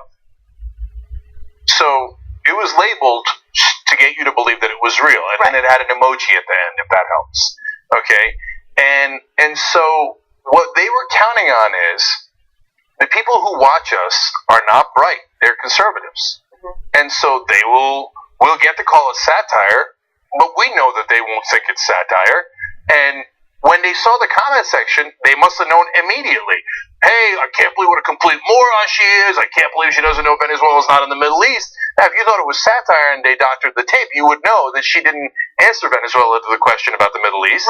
Right? But if you read the comment section, no, the conservatives are furious. They're like, what an idiot! I knew it! She doesn't know anything! The irony of that is hilarious. Because this conservative organization knows our viewers are dumb. They won't be able to figure it out. So we'll deceive them, and then we won't do anything unless we're caught. And if we're caught, after we're caught, we'll say, oh, it was satire. We always meant it for it to be satire. Well, nobody took it as satire, and that's the entirety of the point. Which is, unfortunately, it is much easier for these conservatives to spread their fake news and get it viewed by a lot of people. Their retraction or their labeling of it afterwards doesn't get anywhere near as many views. No one's going to notice that. I mean, the people who have commented and seen that video, they've already seen the video. What makes you think they're going to go back and read the description again? I mean, it's just not going to happen. And by the way, if this organization was known for satire, then that's one thing. But they're not known for satire. It is a conservative outlet that does conservative content. And look, I think I was supposed to debate Ali Stuckey again today on HLN. And I don't know, I mean, she dropped out last minute. It could have been for a good reason. I don't know what the reason was. But I did have an interaction with her in regard to democratic socialism, and she, takes a page out of the conservative playbook. Just fearmonger about it because we don't like the ideas. So I want to just show you a small snippet of that interaction. We had talked about it on the show previously, but it gives you a sense of who Ali Stuckey is. First of all, the Democratic Party has moved much further to the left since 1990. That's not an opinion. You can look at Pew Research on virtually every single issue since 1990. The entirety of the Democratic Party has moved to the left, whereas Republicans have stayed about the same. So it's just not true to say that this is some kind of reform going back to the original purpose of the Democratic Party. The fact of the matter is that they're putting socialist candidates out there, and socialism has not worked. You can tell me democratic socialism is different. It's not true. It's just socialism that you choose. It is not possible to maintain a capitalist society in which the government takes over the means of production. It doesn't work. It hasn't worked in the past. It doesn't work now. There are hundreds of millions of dead and buried people that can attest to the danger of socialism and communism. You are confusing socialism with something. No, you are confusing democratic socialism. I'm not. Socialism. No one is looking to overthrow a capitalistic system. I believe in capitalism, but what we have right now is crony capitalism. And the American people in general, that includes Republicans, are sick and tired of it. If you look at the approval rating for Donald Trump's massive tax cuts for corporations, even among Republicans, the approval rating has dropped considerably because people have noticed, all these tax cuts are only benefiting the top 1%, not the American people. Wages remain stagnant. And by the way, a federal judge that was appointed by Bush, just struck down the zero tolerance policy under the Trump administration, indicating that yes, the right wing has moved further to the right. I want to make a quick clarification. So in the very beginning of that, because I was furious, I said that you're confusing democratic socialism with socialism. I forgot totalitarian socialism, right? Yeah. So they think of the USSR, they think of, what happened in Cuba. Of course, we already have socialist programs here in the United States that actually do really well with voters. Medicare, Social Security, those are programs that Americans don't want cut. But she just fearmongers about it. I mean, it's incredible. Well, look, now I'm a little afraid of what's been created here, and I'll tell you why. So Was she right about anything? No. Everything she said was wrong. You can look at the polling, and it shows the Republican Party has moved massively to the right. I know that I used to be a Republican, and there was such thing as liberal Republicans back in the day. That doesn't exist anymore. On every issue, the Republican Party has moved to the right, and the Democratic Party has moved to the right. The Democrats used to be really liberal. Now they're mainly corporatist.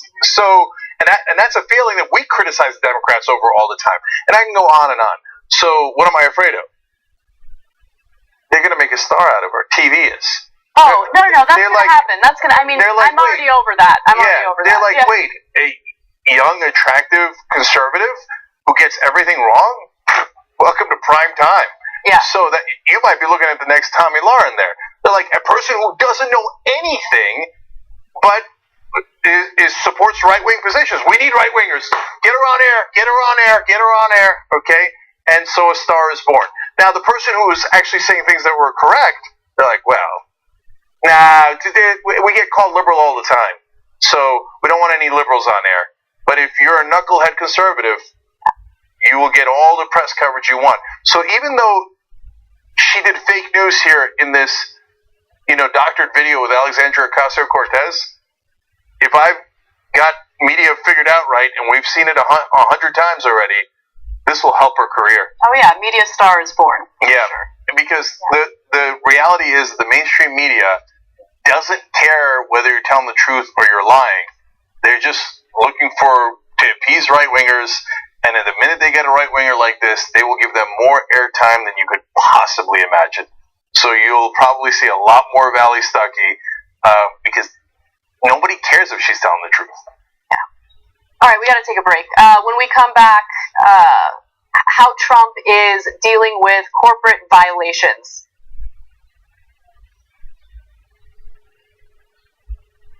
You know what's interesting about the Young Turks is that people do associate wrongly that the Young Turks has something to do with Turkey or Turkish people. That's nothing to do with Turkey or Turkish people. It happens, though, that there's a guy who's a Turkish guy who is involved in starting the Young Turks, and so I have a lot of trouble making that point to people. I know.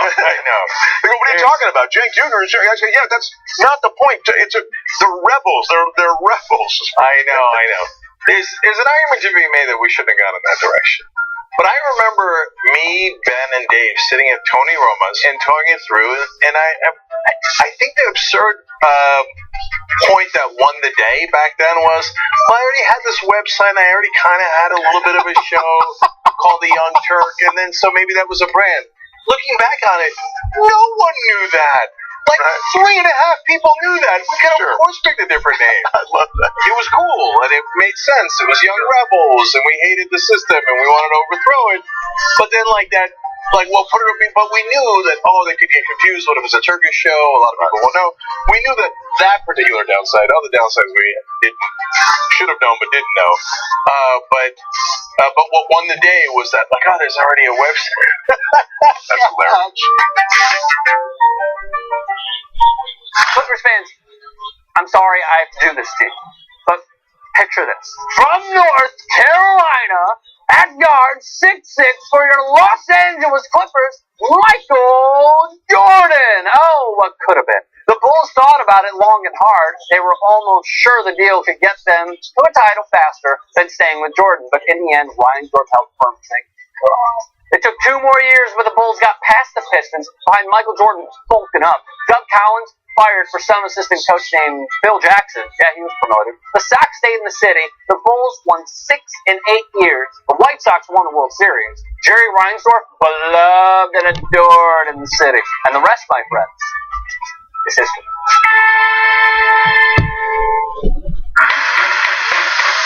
This isn't Anderson Cooper. If you say some BS, I'm not simply going to let it slide and then move on to the next thing. This is what the establishment does not understand about politics. You can change the conversation. Some of those people who are supposed to be representing us are too complacent and are not doing their jobs. We have to stand out. This is my place in that broader revolution. We first have to fight to prove that we are human. We then have to fight for our freedom. Then we fight for our equality. And now we are fighting for our survival because your militarized police force thinks it's okay to shoot us at any point in time if it was happening in society today. It's hard not to think about what we don't want to do. We're standing up to say no, health and safety matter, people matter, air and water matter. The police just sprayed these kids down. Totally pitiful. We're all out here. Just everybody that cares about where this country's going, we're out here. We are going to win this fight. We are going to transform this country. We need to let people know what's happening, and then they will stand for it, and they'll pressure their elected officials to make some changes.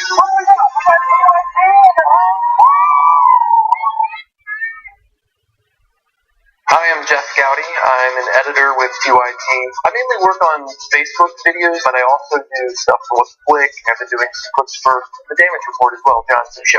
If I had the possibility to shoot and host and edit my own show, I would probably have to do something to go around Los Angeles and find the best chilaquiles, find the best Mediterranean food. Where can I get the best gyro? I think I consider myself a little bit of an expert on the subject. Alright,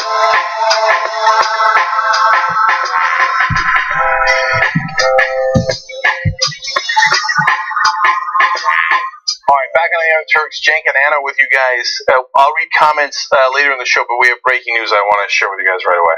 Yes, GOP lawmakers have introduced articles of impeachment for Deputy Attorney General Rod Rosenstein. So the impeachment document makes a series of charges against him, the latest in a sign of escalating efforts among conservatives to oust Rosenstein. Now, the conservative members who are part of this effort include Mark Meadows, Representative Mark Meadows, who is the lead here, and then Representative Jim Jordan, along with 9 co-sponsors. And here's a quote from the lawmakers here. They're saying, for 9 months we've warned them consequences were coming, and for 9 months we've heard the same excuses backed up by the same unacceptable conduct. So they're accusing Rosenstein of unacceptable conduct. Time is up and the consequences are here. It's time to find a new Deputy Attorney General who is serious about accountability and transparency. Okay, so let me explain why this is unreal. So Rod Rosenstein, appointed by Donald Trump. Rod Rosenstein, Republican. Been a Republican his whole life. He's Deputy Attorney General for Donald Trump. So why do they hate him? They're like, end the special counsel investigation right now because he's about to get Trump. End it. End it. And Rosenstein won't end it because he's like, look, I'm following the law. The Attorney General, Jeff Sessions, also met with Russians during the campaign. He lied about it, so he recused himself. It's on me. I appointed a special counsel. The special counsel has not done anything wrong. We're going to continue that investigation. And what these guys are doing is saying, I don't care. In fact, that's the whole point. They're going to get him. And this is a move that is total panic. If we don't impeach Rosenstein and get some sort of political lackey who will do our political bidding and destroy the rule of law and make sure the president is not held accountable, that we end the investigation prematurely and we end it in a way that shows the president is above the rule of law, well, that's what we want to happen. So I don't care. They're saying, I don't care that he was appointed by Trump. I don't care that he's a Republican. All I want to do is destroy the rule of law. That's why I'm going to impeach the guy who is clearly following the law. So I want to also read some of their reasoning behind, filing these articles of impeachment. They say multiple times we've caught DOJ officials hiding information from Congress. No, they haven't. Okay. In fact, they've demanded information over and over again, and DOJ has shared it. That's why we know all the text of Strzok and Page and all those things, and there's been hearings, and the Republicans have selectively leaked the things that they like. So for them to say the DOJ is hiding the information is preposterous. How does anyone think this is okay? I mean, if you are a Republican and you genuinely believe in the rule of law, and you do not believe that anyone, regardless of their position of power, should be above the law, how can you support something like this? Can you imagine? Look, I always think I do it to keep ourselves honest. You should do it no matter what your political stripe you're in. What if the shoe was on the other foot? So if Clinton, in the middle of the Whitewater investigation, said, hey, let's get the Progressive Caucus to impeach my own Deputy Attorney General or Attorney General at the time so that they could end the special counsel investigation of me, what would you have done as a Republican? You would have lost your mind, right? Like, look at Bill Clinton and getting his lackeys in Congress to destroy the investigation of Bill Clinton. Now, this is brown shirt stuff, man. So if they get away with it, if they actually impeach their own deputy attorney general, because the guy's an honest actor, and that means that the president's above the law. That means they can do anything. They can fire anyone they like. They can stop any investigation of any Republican president, and that means we have no rule of law in the country. Exactly, and it also means that congressional Republicans are colluding with Trump to obstruct justice here. That's what it screams to me. There's no question about it. So these guys have exposed themselves. The Mark Meadows, the Jim Jordans, that entire caucus does not believe in our form of government. They're authoritarian by nature, and as soon as they have an authoritarian leader like Donald Trump, they're like, oh, he might have violated the law? Let's fire anyone who would expose it. So that is brazenly what they're doing now. Look, the rest of the Republican Party, you got a choice to make. Are you going to go with these brown shirts and go, yeah, we never believed in the rule of law, we're just kidding. Let's just fire Rosenstein so we could fire Mueller so that the president is above the law. Let's prematurely end the investigation before we find out what the hell's in the investigation. We don't want to find out. We don't want Americans to find out. Let's bury the truth. Either you're going to do that, or you're going to say, no, enough is enough. And we cannot support these guys as they look to impeach a Republican deputy attorney general for doing his job. It's on you now, rest of the Republicans. Let's see what you're going to do. History will definitely hold you accountable. All right, moving on to other news. An organization known as Public Citizen looked into the way Donald Trump's administration handles corporate violations. Now, there are, watchdogs who try to ensure that the government does right by the people, and, in cases where Americans have been taken advantage of, consumers have been screwed over, the federal government is supposed to, make them corporations pay penalties for those violations, or at least take some action against these agencies. Well, things have been very different under Donald Trump, someone who claimed that he was going to drain the swamp, someone who ran a populist campaign, indicating that he would look out for the little guy. He's done the exact opposite. So let's look at the numbers. In 11 of the 12 federal agencies led by a Trump-appointed official during the president's first year, penalties imposed on corporate violators dropped in the majority of cases, more than 50%. And that doesn't even do it justice, because when we break down which of the different departments are cutting the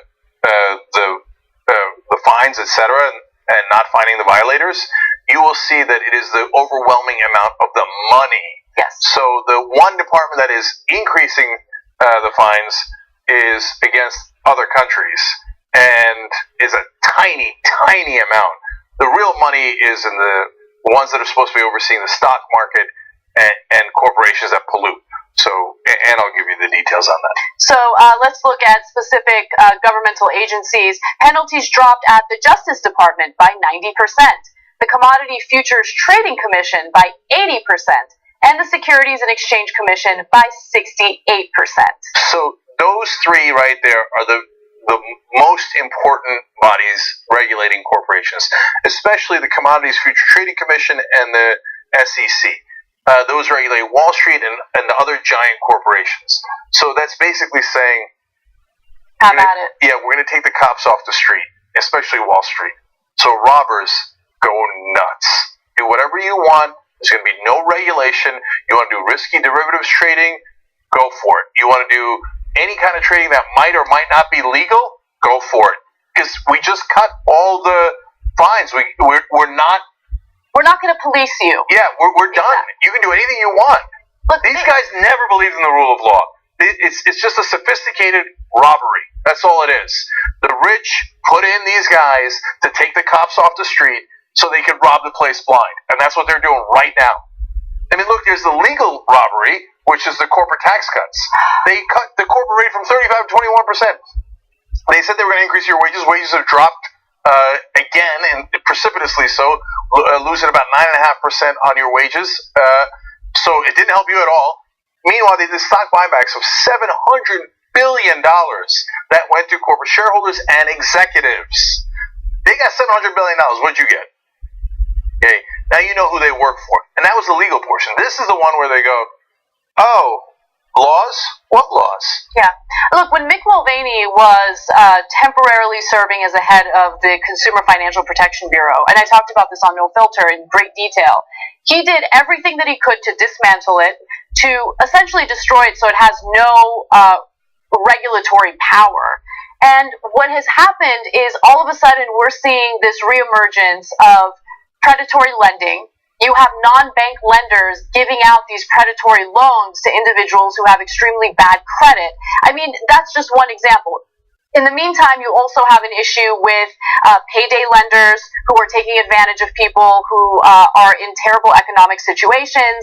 I know Cenk did the story earlier about, I forget the name of this company, but they essentially mail out checks. It's a payday lending company that just mails checks to people that they know are in a bad economic situation, and they encourage them to cash it. And guess what? There are huge interest rates attached to those loans. And so, look, the shady, risky stuff that we had going on prior to the economic meltdown in 2008 is taking place again, and it's taking place with Donald Trump's blessing.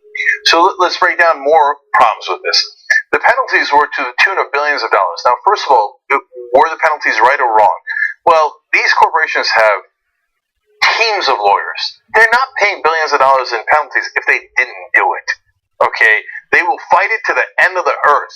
These are the ones they agreed, yeah, well, you got us. We did it. Here's billions of dollars, right? So now they get to keep that money, so they're ecstatic. Well, so where does the money come from? Us. That's money that would have gone into the United States Treasury, and that way we didn't have to pay as much taxes. Instead, they took it, and it's for violations that probably cost you money in the ways that Anna talked about. So it costs you money in the front end when they rip you off. Now it costs you money on the back end because they don't pay penalties on it. So, and all that comes out of the U.S. taxpayers. So EPA alone, they saved over $20 billion in penalties in just a tiny amount of time that Scott Pruitt was the head. So the EPA cut penalties by 94%. Yes. And what does the Environmental Protection Agency penalize people for?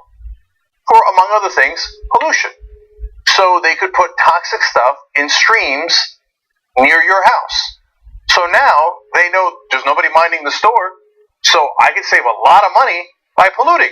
Not only polluting, but basically the EPA steps in when there are corporations using things like pesticides that harm its workers. Okay, so I'm going to give you a specific example that was highlighted by this report by Public Citizen. Let's go to graphic 37. In the case of Minnesota-based Syngenta Seeds LLC, the EPA announced that it would be seeking nearly $4.9 million in penalties against the company for violating pesticide regulations meant to protect agricultural workers at its farm in Hawaii. Well, in the first full month of the Trump administration, the EPA actually agreed to have the company's penalty lowered to $150,000 and have it spend $400,000 on a worker safety curriculum and training program. But here's the thing about worker safety: it wasn't the workers' problem here. The workers didn't make the mistake, right? The workers were being purposely exposed to dangerous pesticides by this corporation. So the people that need to be educated here and penalized are the people who run this corporation. So the pesticides are to protect whatever that they're farming, because if some of that rots, that costs the company a lot of money, right? So the problem is the pesticides do great damage to the health of the workers if they're using the wrong pesticides or too much, etc. So they know that they're poisoning their own workers to some degree to protect their profits. Now, we catch them doing that, and we're going to fine them $5 million. Trump comes in and goes, no, we're not. Here, pay $150,000 and keep poisoning your workers. You know what, though, Cenk? I feel like, libertarians make a really good point when they say that we don't really need any of this regulation, because if you're unhappy with the way this corporation is doing things, you could leave them a really negative review on Yelp. Oh, I see. And you can really hurt that'll probably unpoison you. Right? Yeah, because companies want to do the right thing. And it's really the federal government and regulations that hurt the good causes of these great corporations. It's called the Environmental Protection Agency because it's supposed to protect you and your kids, and yes, sometimes in the case of those workers, it is very direct, and sometimes it's very direct in your neighborhood when they'll have a factory, they'll put the toxic stuff right into the water, and then you'll drink that water. Your kids will drink that water, and they'll get really, really sick. And by the way, that'll cost you more money. So that's the third way that they rob from you. But you elected a robber, and he's doing what robbers do. He's robbing you blind. Let's take a break. We'll be right back.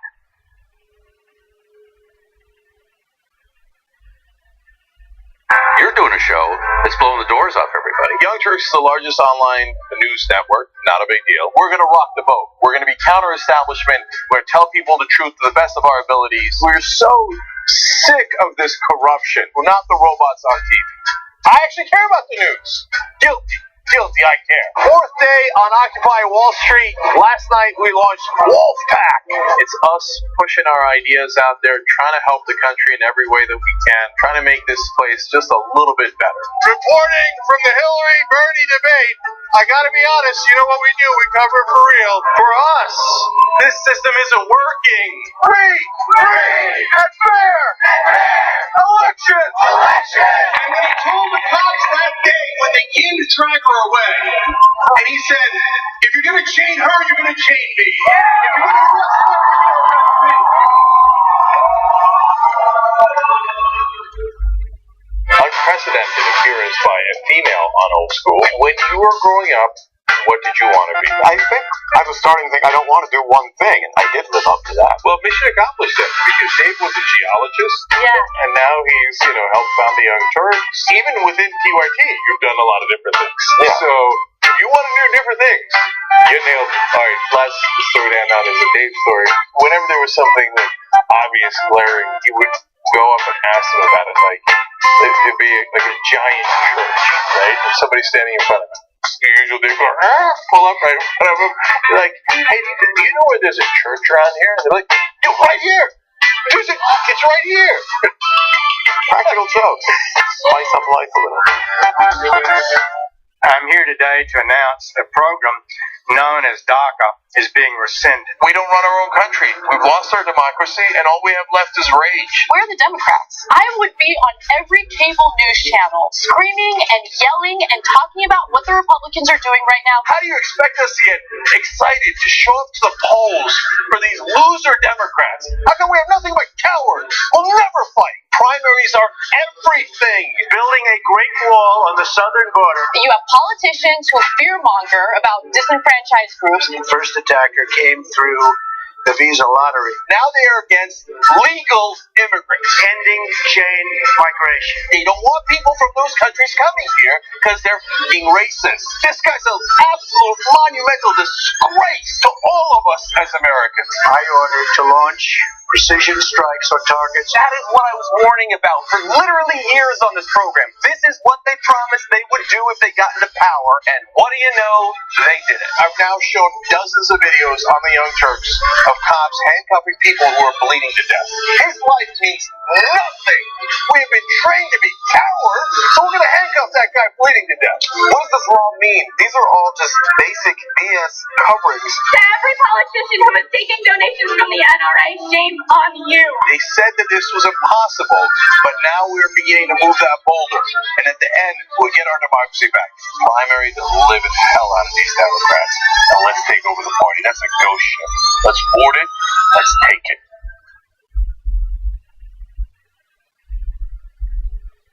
Hi, my name is Esther. I'm the associate producer for the main show. What are we working on right now? So anything that has to do with the main show, whether it's grabbing elements or helping Jake or helping the host or doing research, I could go on and on. It's really fun and really nice because it's different every day. You don't know what kind of content you're going to get. You don't know what kind of breaking news you're going to get. And you kind of have to take that and put it in order, and somehow it becomes a show. All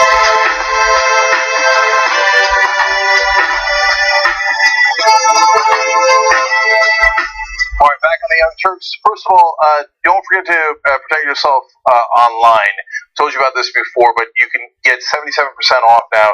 It's NordVPN.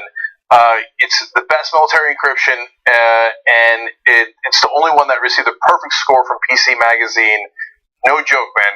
They can find out what you're looking on online. Do you want people to know what kind of porn you're looking at? No, you don't. Or whatever you're looking online, right? So go to nordvpn.com/TYT or use the promo code TYT for 77% off, okay? And now I want to read a couple of quick comments for you. Ticonderoga22 writes in on Twitter, please give a shout out to our beautiful new baby girl, Tulsi. Aww. We're sitting here in the NICU watching the best damn news show around. Thank you. Appreciate that. It's amazing that you're watching the show with your baby daughter.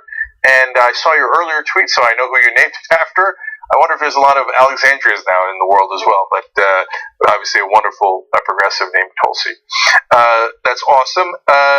Misfit02 writes in, they take the cops off of Wall Street, but are building prisons for everyone else. Yes. Great point. I don't know if this is Maddie Perry or someone else that gave the 50 pounds, but I don't have your name here, but thank you on YouTube Super Chat. Helps the show. We really appreciate it. He said, what do you say to people that ending corporate welfare or raising wages or taxes is bad because rich people or corporations will find a way around it or leave the country? So I can give you an hour dissertation on that, but the bottom line is it's not remotely true.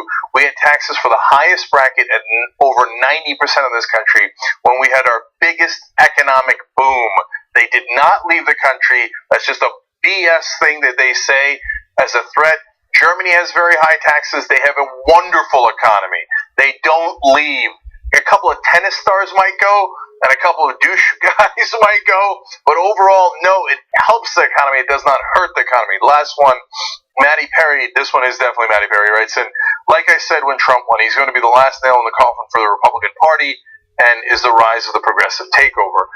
Well, I certainly didn't want to rely on that, but it might be the case, as the next story is about to indicate. Yes.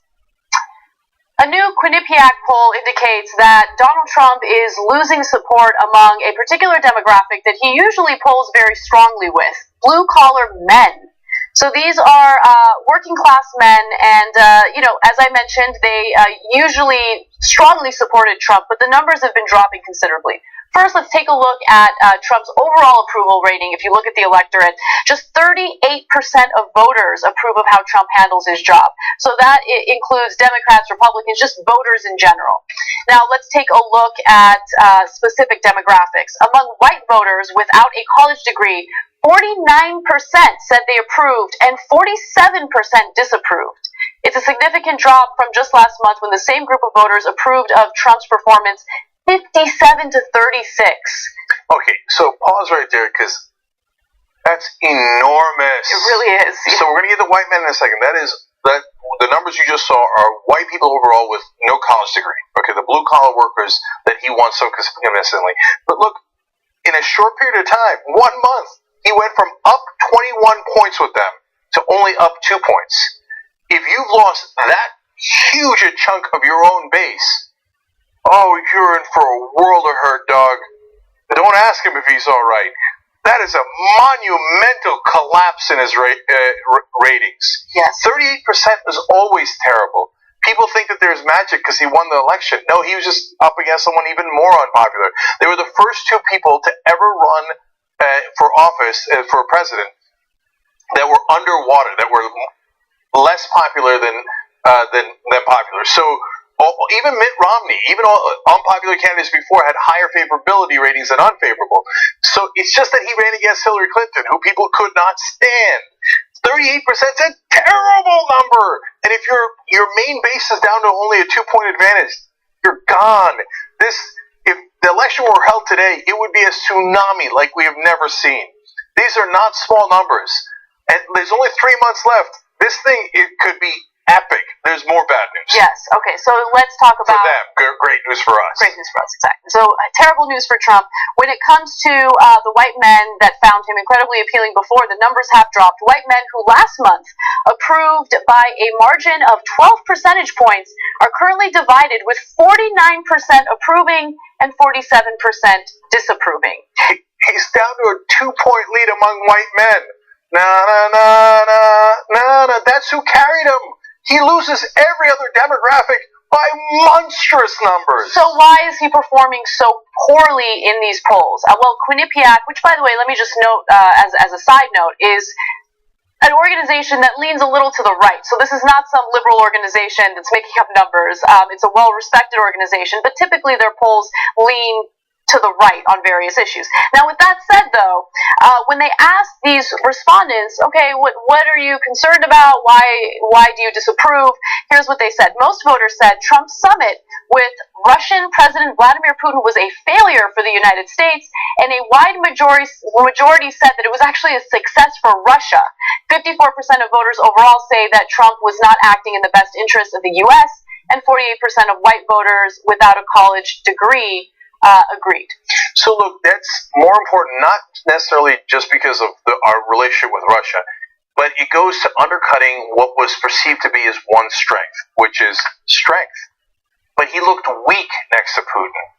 And so white men did not like the weakness that they saw. That's exactly what I told you would happen. And here they are going, I don't like that cuck version of Donald Trump. Mm-hmm.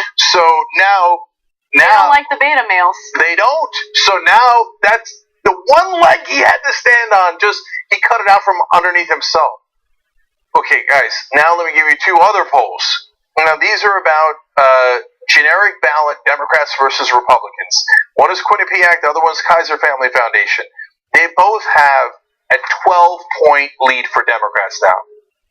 Let me give you context. A 7-point lead, according to the people who do this for a living, that measure these polls, would mean that the Democrats win back the House. A 7-point lead. That means they win back at least 24 seats, okay? There are 60 seats up for play at a minimum, okay? With a 12-point lead, they might win back the overwhelming majority of 60 seats. This could be a tidal wave. And there's only 3 months left before the election, so they're running out of time. Analysts are reluctant to call something as a dramatic change because it puts their neck out on the line. They don't like to predict big results. They're conservative by nature, not politics, right? And they're used to elections that don't swing this much. But recently, elections have had huge swings. This is as big an advantage as I have ever seen any party have. And so, right now, you have no idea how much trouble the Republican Party is in. If these results hold, they will get slaughtered politically. It is not a blue wave. This is a blue tsunami. We'll be right back. My name is Allison Hartson. I am a national director with Wolfpack. Hop on those 3D glasses, guys, because it's about to be crazy. The goal of Wolfpack is to get an amendment to the U.S. Constitution that will allow us to have free and fair elections. It's not the only issue, but it's the first issue, and that's many in politics. The goal of Wolfpack is to get a representative democracy back in this country. The corruption issue affects every other issue. You name it. You can go down the list: education, the environment, the military, the economy. People at the top, they're making the most money, are the ones that are dictating all of the rules. That is the antithesis of a democracy. Wolfpack has the most intelligent, plausible way to get money out of politics. We have the logical plan. So what we're trying to do is to use the power that our forefathers gave us in the U.S. Constitution through Article 5. Article 5 is a specific procedure set up in the Constitution to propose amendments to it. You have to work state by state. You need 34 states to make that happen. Vermont, California, Illinois, New Jersey, and Rhode Island, we passed in those states so far. One of the hardest parts of my job is that I have to follow her. Give me a break. My name is Mike Manetta. I am a national director with Wolfpack. We have decided to move Wolfpack from defense to offense. We travel from state to state constantly. This year, she was gone from January 2nd until, I think, May, without ever going home once. So that's dedication. I get frustrated and want to quit every other week. No, I'm kidding. Kind of. There are definitely really tough moments. But the most amazing thing about it all is that we get through it together and we get stronger because of it, and we just keep each other going. Like Mike and I, when I'm down, he like pushes me forward, and when he's down, I push him forward, and we keep on going and work like a team like that. And that's what we tell our state teams, and that's why they need each other as well, because it takes a lot of tenacity and a lot of perseverance and resiliency to be able to get legislation passed, period, let alone to fix corruption in the most powerful country in the world. When we passed in California, that was my first win that I got to personally enjoy. That was amazing. I think I was hooked, officially hooked at that point. I was in Rhode Island when we passed. I was probably there every single day that week, just standing outside, holding up signs, waiting for legislators. 2 years of really, really hard work condensed into this one amazing moment of victory. To have those moments, it literally makes everything that we do so much more rewarding. If people are truly sick and tired of sitting by and watching what's happening to this country, and if people are truly sick and tired of just talking about it and tweeting about it and liking it and sharing it on Facebook, it's time to take action and get out on the streets and get involved and learn how to get involved even if you don't know how to. You cannot just complain from the sidelines in this day and age. There is too much going on. We need to do this now. There is no time to waste. Anybody who wants to get involved, is curious, is a little scared, but would like to know how to possibly start learning how to make this happen should go to wolf-pac.com, wolf-pac.com, and sign up to volunteer. No experience necessary. The facts are on our side. The history is on our side. The public opinion is on our side, both on the policy and the procedure. We're going to find more success, and we will get this amendment. There's no other option for me.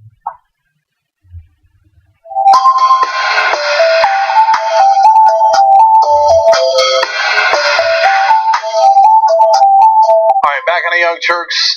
Let me read a couple comments for you guys. First of all, the guy who wrote in asking about corporate welfare last segment was Sean Murphy. I want to give him credit for that. Ian Benjamin uses YouTube Super Chat to say, "Go TYT, keep speaking truth to power. They are in fear of what's coming with the young generation. Shake them up, shake them up, shake them up." That's what we're here for, brother. Home of Progressives. Come join us. Be a member. Get all of our programming. You're going to love it. TYT.com/join. Okay? Now, let me read a couple of tweets. Jack McAnally says, "Don't count your chickens. If they're disapproving of Trump because he looked weak, they'll just follow the next demagogue." Now, I know that they will, right? But I don't count chickens before they hatch, especially in my real life. I'm loath to do that. But part of my job here is to read the polls and tell you what's coming, right? And right now, if things hold, like for a little while it swung so that the Democrats' lead had shrunk and they were down to only a 3.5-point generic lead. It's now opened up to 12 points. It's my job to tell you that's enormous. If the elections were held today, we'd kill them, like in an unprecedented fashion. Okay, I got to read you one more comment. No, actually, I'm out of time and I'm out of comments. Okay, guys, make sure that you check out the post game today. We're going to talk about Anna's conversation with Kirsten Gillibrand behind the scenes at Aussie Fest, and then what Anna learned about the abortion debate in this country. I'm looking forward to learning it. I don't know what you learned. I'm curious about it. So that's tyt.com/join for the post game, and then I've got Rebel headquarters coming up today. I'm going to talk to a Just Democrat and two great progressives that are running for office. Don't miss that either. All right, see you guys tomorrow. Now, bye-bye.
headquarters. Look, there are not that many days left before the election. We put it up so you guys see it every day. 103 days. I said on the Young Turks today a number of times about 3 months left, but it's actually, as you can tell, right in that ballpark. But it's 103 days, and it's good news in that the Republicans are losing badly right now in the polling. But there's not much time left before primaries. Huge primaries coming up in August. So make sure you get involved. tyt.com/register to find out how to register to vote, how to get involved in your primary so you can vote for progressives over corporate candidates. So, having said that, let me go to our first guest here. Now joining us is Kirsten Kennedy. She's running for Congress in Minnesota's 8th District. Kirsten, welcome to Rebel Headquarters. Thank you so much, Hank. I just want you to know, besides John Lewis, you are my most exciting person I've met in the past 2 years. Wow. Okay. Thank you. I appreciate that. It's very, very kind of you. So let's talk about your race a little bit. So you have the incumbent that's leaving to run for, I think, another office. Governor. Yep. Correct. Lieutenant Governor. And so, what's the state of the primary right now? How many folks are in it? And are you the most progressive of those candidates? The state of the primary right now is we have 5 candidates in the race, so 4 additional candidates. And I do consider myself the most progressive candidate. I also am pragmatic, but I think we have some issues in our district, in our country, and I think it would be really nice to have Congress not have just 90% women serving. Mm-hmm. So, in terms of your record, you were an armed mayor of North Branch, right? That's correct. And so this is your second term.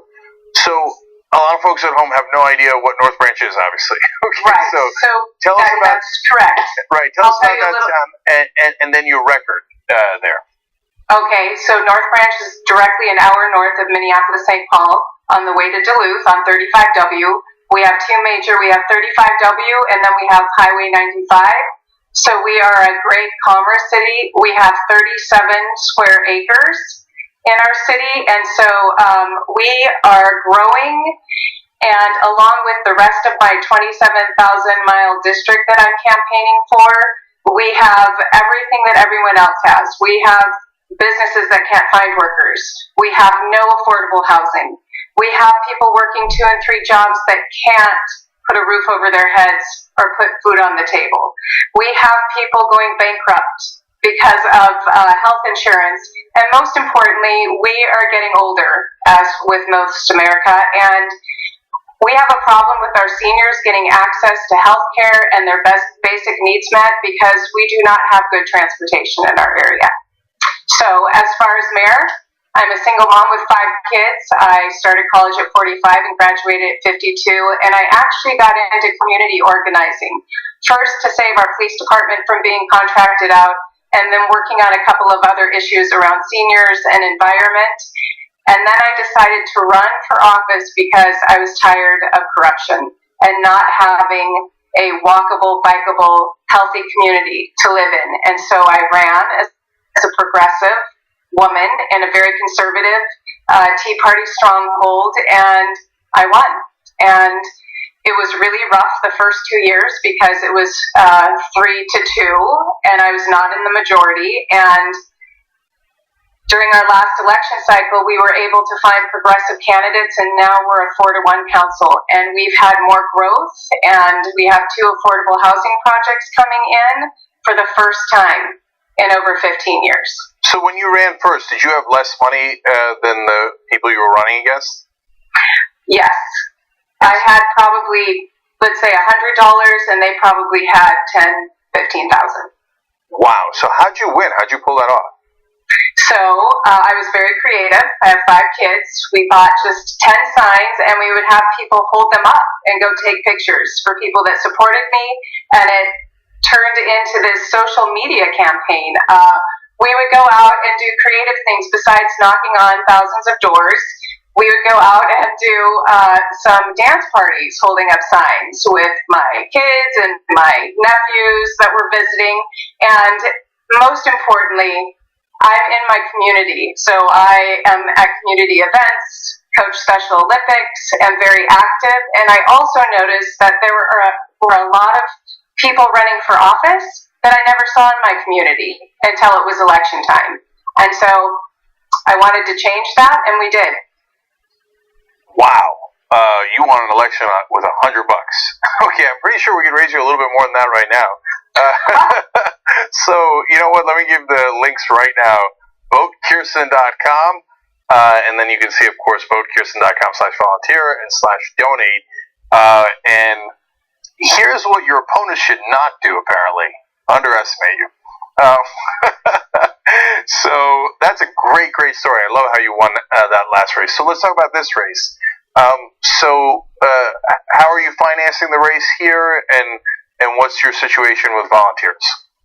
So my whole campaign team are volunteers. Sometimes we use our donations and our campaign finances to pay for gas, to get people around. I have a campaign manager that was actually a tracker for the DCCC and then volunteered for me on her off time. And while I was on a trip to Cuba, the DCCC called and told her she had to choose between volunteering for me or her job. She gave up her job to volunteer for me. So I am very committed to raising money so that I have a single mom who has 4 kids that believed in me enough to quit her job. Man, they use some hardball tactics. They really do. To run progressives out. I have never seen this is literal. I've never seen the DCCC support the more progressive candidate. Never. Not once. Every time they support the more conservative candidate, and sometimes using thuggish tactics to do so. I mean, if I wasn't rooting for you before, Kirsten, those two stories, I certainly am now. All right, so you've got some things on your planks that make sense to me. You talked about you've got a lot of older voters in the area. So real quick, what do you want to do to protect Social Security? Because a lot of times they'll say, oh, do you have a practical plan? It's such a nonsense thing to ask, because the Republicans are the least practical people on earth. All they do is just give money to the rich and corporations and destroy our budgets. I don't know what's practical about that. But anyway, what's your plan for Social Security? So it's not practical. And I think first we have to have an honest moment with ourselves that before 2011, 80% of bills were done in open session, which means there was debate, there was testimony, it was well thought out. There weren't just bills being put on, right? Bills that were going to be voted on that no one's read. Now less than 5% is voted that way. I think first we have to work towards getting to 80, 90%. I think that we can work towards it by honestly taking money out of politics, and I would love to see Citizens United overturned, but we can take some steps. We can start saying, just like race car drivers, you have to publicly put out who funds you. And then we have to hold people accountable for that. And so while every candidate I know says we want money out of politics, I can't get national organizations to actually consider me viable until I have $250,000, $500,000 in the bank. Yeah. That's how we can start. Yeah, no, I think that unfortunately the media aids and abets that system of corruption unwittingly, because they say if you raise a lot of money from corporations, then you're legitimate. If you didn't, you're not legitimate. And then the DCCC and the Democratic Party come in, and they also aid and abet the system of corruption. And they reward the people who are the most corrupt and punish the people who are the least corrupt. And free media makes a giant amount of difference. And so, especially if you haven't raised that money. So I understand that completely. Specifically on Social Security, though, would you raise the cap? I would raise the cap, but most importantly, one of the things is we have to make sure that it's protected and strengthened all along the way. And we have to make sure that the highest earners, I'm talking the 2%, are paying their fair share. Once again, it seems like, and I would argue we don't even have a middle class in the United States. We have the ultra rich, the 2%, and then we have the working poor. And then we have abject poverty on top of that. And so I absolutely think we have to take a look at it, but it takes political will, and we have to have a moral economy that takes those things into consideration. And I think we can do it. We just have to vote for progressives, and we have to vote in people that actually have a plan to work together to make that happen. And so I do. I say let's reverse the great tax break that gave $1 trillion to that 2%. And I say let's start restructuring our economy, which, by the way, that tax break would have paid for half of the ACA, half of it. And so if we go back and start talking about that and work on having a moral economy, which will take a complete restructuring, then we can live in an America that I believe in. All right. One more time, votekirsten.com is the website. Kirsten Kennedy, thank you so much for joining us. Really appreciate it. Thank you so much. All right. All right, quick break. We'll be right back with another wonderful candidate, this time a Just Democrat.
All right, back on Rebel headquarters, I want to remind you guys about a couple of the races we're running. You know about Brent Welder and James Thompson in Kansas, TYDKansas.com for Brent, you know that. Look at all the Just Democrats in your neck of the woods, justdemocrats.com/candidates. And if there's one near you, please volunteer, and if you can't, at least some donation would be great, because they're all running with no corporate PAC money, including the person we're about to talk to. But I also want to remind you of the Kanyela Ing race in Hawaii. Man, the establishment is looking to bury him there. I'm going to give you guys a story about that tomorrow that's devastating in terms of how they have attacked him over and over again. And the reality is there's a lot of corporatists that are running against him. But two things about that. One is justdemocrats.com/Kanyela Ing to support his candidacy. But he really needs volunteers right now. And Allison Harson has gone to help him in Hawaii. So you can volunteer from anywhere in the country to make calls. Calls are so important, as we're going to talk to our next guest about. So please volunteer through AllisonHartson.com/now. AllisonHartson.com/now. And you guys made a huge difference. That team in particular in the Alexandria Ocasio-Cortez race, and you can make just as big a difference in the Kanyela Ng race, because that's where the effort is needed right now. Okay, but let me talk to you about another wonderful candidate, also just Democrat. Joining us now is Jamie Schoolcraft, running in Missouri's 7th District as a Just Democrat. Jamie, welcome to the show. Good evening. Thank you very much for having me on. No problem, Jamie. So, you come from an interesting area, and you've got an interesting background. You were mayor, but I like this other title better. You were once a strike team leader. That sounds so cool. What were you a strike team leader on? Well, I spent 17 years as a paramedic firefighter, and I was the strike team leader that responded to the Joplin tornado. And my job was to go there that night. I spent the next 10 days there helping that city to deal with the tragedy that had occurred. I hear you, and you're a good man, and that you helped a lot of people. But if I was in your situation, I would never stop telling people, did you know I was a strike team leader during the Joplin tornado? So, anyways, okay, now on to important stuff. That's important too. You helped with so many people's lives. But let's talk about your race. This is a very red district. Current Congressman is Billy Long. Has Billy Long disagreed with Donald Trump on anything? I think where to eat a couple of times. Okay, but does he normally win comfortably? He does, and there's several reasons for that. Billy Long's claim to fame right now is that he was the first United States representative to endorse Donald Trump, and that, he's there to help Donald Trump with his mission.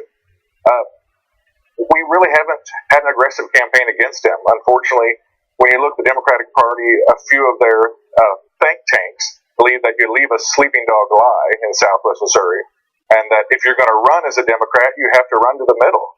You can't be a progressive voice. And all it does is make people say, well, I can vote for a Republican or a Republican light. So we've got to run on what we believe in and get our base excited and let people show people that there's someone that are willing to fight for them and make a difference. Well, we already know what happens when you run as Republican light in that district. You get killed. Dude, that's incontrovertible, because it's happened over and over and over again. So there's obviously no harm in going in the opposite direction and trying something different. And I don't know what it means to let sleeping dogs lie. Why would we let any dog lie? That doesn't make any sense. Me either. For so long we haven't had candidates in most of the races down here, and no one's come in and gotten involved. And I've watched over the last several years and just become frustrated. People are suffering. People can't afford their health care. Our public education system's crumbling. People don't have jobs where they can afford the basic things in life. And someone's got to stand up and fight for that. And I believe you have to stand on what you believe in, which I believe in health care for all, our public education, free college. I believe that people should have a wage they can live on, and I believe in a woman's right to choose. Yeah. So, Jamie, you're a Just Democrat. That means no corporate PAC money, uncorrupted, and deeply progressive. So, I'm curious, I don't know what the situation in your primary is. Is there a primary, and how many other people are in the race? There is a primary. There were 4. One's already dropped out. There's a couple others running. We just like to focus on the issues, and raising money is always a challenge in Southwest Missouri because people have never seen a competitive race in this district. Never. In my lifetime, I think one time 25 years ago, there was a 2-point race. And since that time, they've just given up on it. And our biggest struggle right now is raising money. As far as volunteers go, we have some great volunteers. We've had a couple hundred people come in to help us making phone calls, but we could always use more help. They can go to the Justice Democrats website and use their dialer and dial into our district. Yeah. We could use the help. So let me give the links right away in case you want to help. So electschoolcraft.com is the website, and then you got electschoolcraft.com/volunteer, and you got the donation link there as well. And if you're watching this later on YouTube or Facebook, those links are always description box, and you can just click on them and get there. But Jamie, that might actually be an ironic advantage for you, because in some of the races where the Democrats think that they've got a good chance, they'll pour in a ton of money to defeat progressives to run the Republican-like guys. And they might not do that in this race, in which case the small donors that you're getting might make a huge difference. Absolutely. I can't tell you the number of times I've had people who are, staunch Democrats call me and be like, you really need to run towards the middle on these issues. You really need to focus on saying that you're not pro-choice, that, healthcare for all is not exactly what we need. Those aren't the issues that people are longing for. People are suffering. People are struggling, making ends meet, having health care for their family, and trying to find jobs. And if I don't stand for that, I might as well not run. We might as well let Billy Long have another term. Yeah. And how much money has Billy Long raised so far for this election? He has about $1 million in the bank. My guess is that he did not raise that from small dollar donations. 1% from small dollar donations. I mean, come on, guys. Who do you think they work for? 99% of their money comes from giant corporate PACs and other enormously wealthy people. They work for those guys. Jamie's going to work for you. That's so obvious. And what would be really interesting is to have a test case like this, where the Republicans clearly have a huge lead in this district. They've always run Republican-like guys against them. If the progressive like you, Jamie, wins, and you're a just Democrat, and then you beat him in the general election, that's an earthquake. That is a game changer. So let's talk finally about how you would do that in the general election. So assuming you get past the primary for a second, what would be your strategy for knocking off this Republican in a district that has been historically red? One of the biggest complaints about Billy Long, even from Republicans, is the fact that he never shows up. He hasn't been to any of these small towns in the 8 years he's been in office. We're going to all these small towns. We're talking to people. And just that face-to-face interaction is having amazing outcomes. People are excited. They want someone who will represent them. Even my staunch Republican friends, they're struggling with health care. They're struggling with surviving on the wages they're making. They're struggling with student loan debt. All these things we can talk about and we can agree on whether we're Democrat or Republican. And just the fact I take time to meet them and talk to them and listen to them, they're willing to support me and give me a chance. And that's the way we win. We do have to raise enough money to at least get our message out there, but there's no way we're going to compete with $1 million. I mean, that's just the facts down here in Southwest Missouri. But we need to raise enough to help get our message out, and I absolutely believe we're going to beat Billy Long this year. I mean, look at the state of politics in America. This guy raises $1 million from outside the district, never actually goes to the district, and just cruises his way to victory, normally because the Democrats run people that are just pretty similar to him. He runs all these ads in all the different media outlets in Missouri.